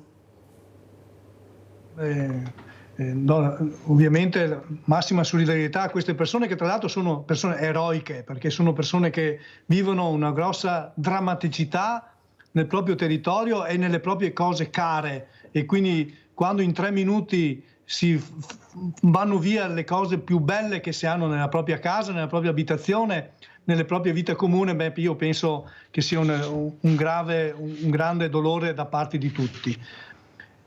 Cosa fare oggi su questo? Quello che noi dobbiamo oggi fare su questo è che arrivino prima possibile dei contributi chiari, specifici e diretti a queste aziende, perché altrimenti si parla come si sta parlando in Emilia-Romagna, che poi hanno ricevuto ben poco rispetto a tutto quello che si dovevano ricevere, e quindi oggi dobbiamo avere certezza sulle cose. Quindi quelli che vengono a dirci sì, devono avere certezza sulle cose. Quindi noi oggi chiediamo certezza. Certamente per arrivare a questo dobbiamo delimitare le aree, dobbiamo delimitare, capire esattamente i danni che si sono provocati in questo contesto, e quindi far partecipare immediatamente AVEPA, che è l'Agenzia Veneta per i pagamenti, ma che ha la necessità di intervenire e di delimitare le aree più colpite, e su questo intervenire immediatamente anche con contributi specifici. Quindi certezza su quello che oggi si ha, perché altrimenti nel parlare siamo tutti bravi, soprattutto in campagna elettorale, poi alla meno fine, male che l'ha detto qua, che aspettavo, direttore, che lo dicesse, ero qua, l'ha detto, siamo in campagna elettorale, perciò promesse tantissime, però la realtà poi vedremo quella che sarà, anche perché mi sembra che in regione non si vada a votare, o sbaglio? Mi sembra che la regione rimanga le regioni rimangono o sbaglio? Cioè non è che tutti vanno a votare, che qualcuno sia con la sedia così a mezza via perché sta prendendo il lancio da un'altra parte, si sa, però mi sembra che la regione dovrebbe dare delle risposte, visto che è là poi che si gioca il tutto, visto che anche il Presidente ha detto fotografate, fate la rendicontazione, mi raccomando, come si fa? È certo che si fa. Allora andiamo a vedere anche queste locandine invece che ha portato l'associazione Penelope. Daniela Ferrari, commentiamo le locandine di questa importante associazione, cosa succederà e cosa farete. Prego. Ecco, noi abbiamo, come dicevo prima, facciamo molte attività di sensibilizzazione e di prevenzione e quando ci chiamano volentieri andiamo, insomma questa è la locandina del prossimo 29 di maggio dove saremo a Chiampo la sera per parlare proprio di questo popolo di scomparsi, questa città degli scomparsi che è una città fantasma. E invece il 28 pomeriggio saremo a Cadoneghe dove abbiamo messo in campo una iniziativa secondo me molto bella perché ha un taglio specifico che è legato a una delle cause di scomparsa che è il femminicidio. Voi sapete non tutte le donne scomparse vengono uccise, ma parecchie sì, e quindi non più ritrovate? Qualcuna sì. non è stata più ritrovata. Per fortuna da qualche anno si riesce ad avere anche una condanna anche senza il corpo e questo almeno diciamo che non risolve il problema, ma almeno un senso di giustizia almeno c'è, laddove ci siano anche delle prove indiziarie importanti, forti. Quindi a Cadoneghe vedremo come il territorio può rispondere alle donne che subiscono la violenza. Quindi ci sarà il nostro Presidente che parlerà della manipolazione affettiva portando delle foto di un caso particolare che è quello di Sara Di Pietrantonio, una ragazza giovanissima che è molto simile a quello di Giulia. Diciamo che di Giulie ce ne sono state e ce ne saranno purtroppo ancora.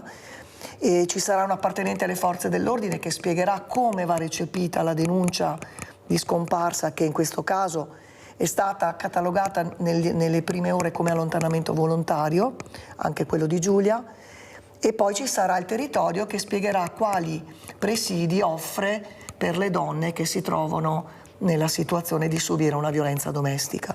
Allora andiamo a vedere questo video, Penelope non dimentica, io non dimentico.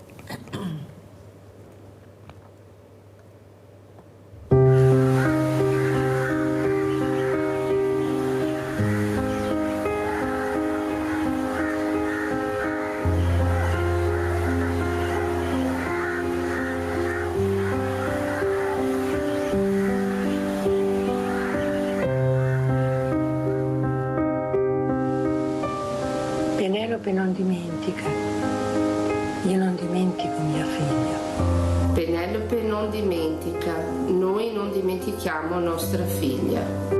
Penelope non dimentica, io non dimentico mia cugina. Penelope non dimentica e io non dimentico mio fratello. Penelope non dimentica, io non dimentico mia sorella. Penelope non dimentica, io non dimentico mio nonno. Penelope non dimentica e noi non dimentichiamo mamma. Penelope non dimentica, io non dimentico mio figlio. Penelope non dimentica, io non dimentico mia sorella. Penelope non dimentica, io non dimentico mia madre. Penelope non dimentica, io non dimentico mio padre. Penelope non dimentica, io non dimentico i miei fratelli. Penelope non dimentica, io non dimentico mio figlio. Penelope non dimentica, io non dimentico mio figlio Cristian. Penelope non dimentica, io non dimentico mio padre. Penelope non dimentica, io non dimentico mio figlio. Penelope non dimentica, io non dimentico mio figlio. Penelope non dimentica, io non dimentico il mio babbo. Penelope non dimentica, io non dimentico mia sorella. Penelope non dimentica, io non dimentico mio figlio Sebastian. Io non dimentico. Penelope non dimentica, io non dimentico mio zio. Penelope non dimentica, neanche io dimentico mio figlio Mattia. Penelope non dimentica, noi non dimentichiamo nostra sorella. Penelope non dimentica. Io non dimentico. Allora Gilda, come commentiamo, Gilda Milani, questi numeri che non sono più quelli, prego. Purtroppo quest'anno, alla fine del 2023, la relazione che viene stilata dall'ufficio del commissario si parla di 93.000 persone che dal 1974 alla fine del 2023 non sono ancora mai state ritrovate. 93.000. 93.000, quindi il numero è spaventoso. È vero che ci sono italiani e stranieri, poi c'è un'incidenza abbastanza forte per quello che riguarda i minori, perché ci sono le immigrazioni e ci sono parecchi dati importanti che secondo me sarebbero anche da ricordare. Sentiamo Daniela, devo correre perché il tempo è tiranno. Un minuto, Daniela, riesce a dare qualche numero? Sì, allora la percentuale più elevata degli scomparsi è collegata ai minori. Ovviamente è un dato che è diciamo un po' falso, nel senso che include il fenomeno migratorio. L'altro dato importante, se noi guardiamo la nostra regione, noi come regione siamo più o meno nella zona intermedia. L'anno scorso abbiamo avuto 255 minori scomparsi. Ricordo che il 25... 255? Sì, 255, di cui 31 ancora non ritrovati. Esatto. E gli altri ritrovati in vita, tranne uno che è il ragazzino di Padova, che poi è stato trovato.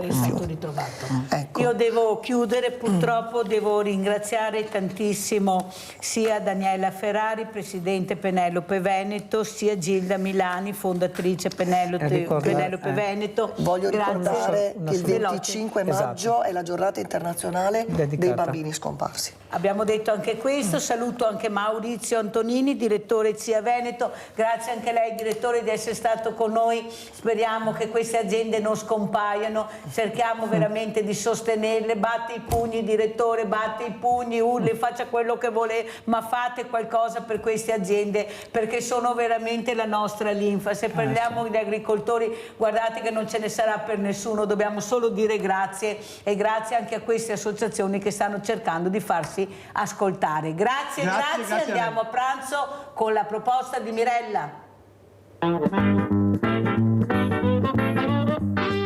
Acqua pazza, titolo divertente e originale di una semplicissima preparazione di pescatori che ha molto successo in alcuni ambienti cittadini. Si sa solamente che i pescatori di Ponza, che ne sono i creatori, usano tale nome per indicare qualsiasi zuppa o pietanza nella quale l'acqua abbia ruolo preponderante. Ingredienti per 4 persone. 4 saraghi o spigole di 250-300 grammi ciascuno, 2 cucchiai di olio extravergine d'oliva, 2 spicchi d'aglio, peperoncino forte, cipolla, limone, prezzemolo abbondante, origano abbondante, 250 grammi di pomodorini, sale quanto basta e 2,5 litri d'acqua. Mettete in un grande tegame l'olio, il limone a pezzi, i pomodorini tagliati,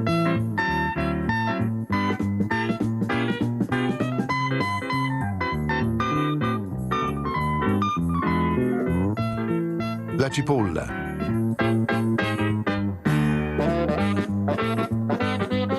l'aglio,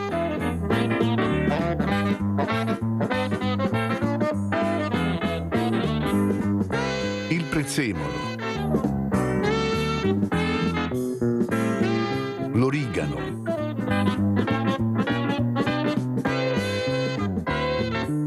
il sale,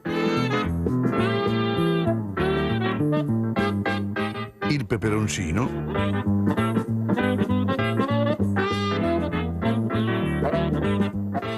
e l'acqua.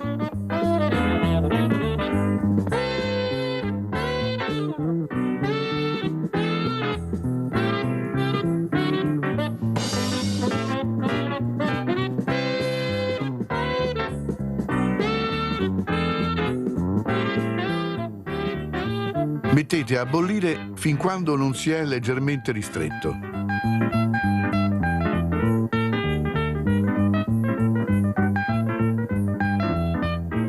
Dopo 20 minuti aggiungete il pesce eviscerato e lasciate cuocere altri 15 minuti.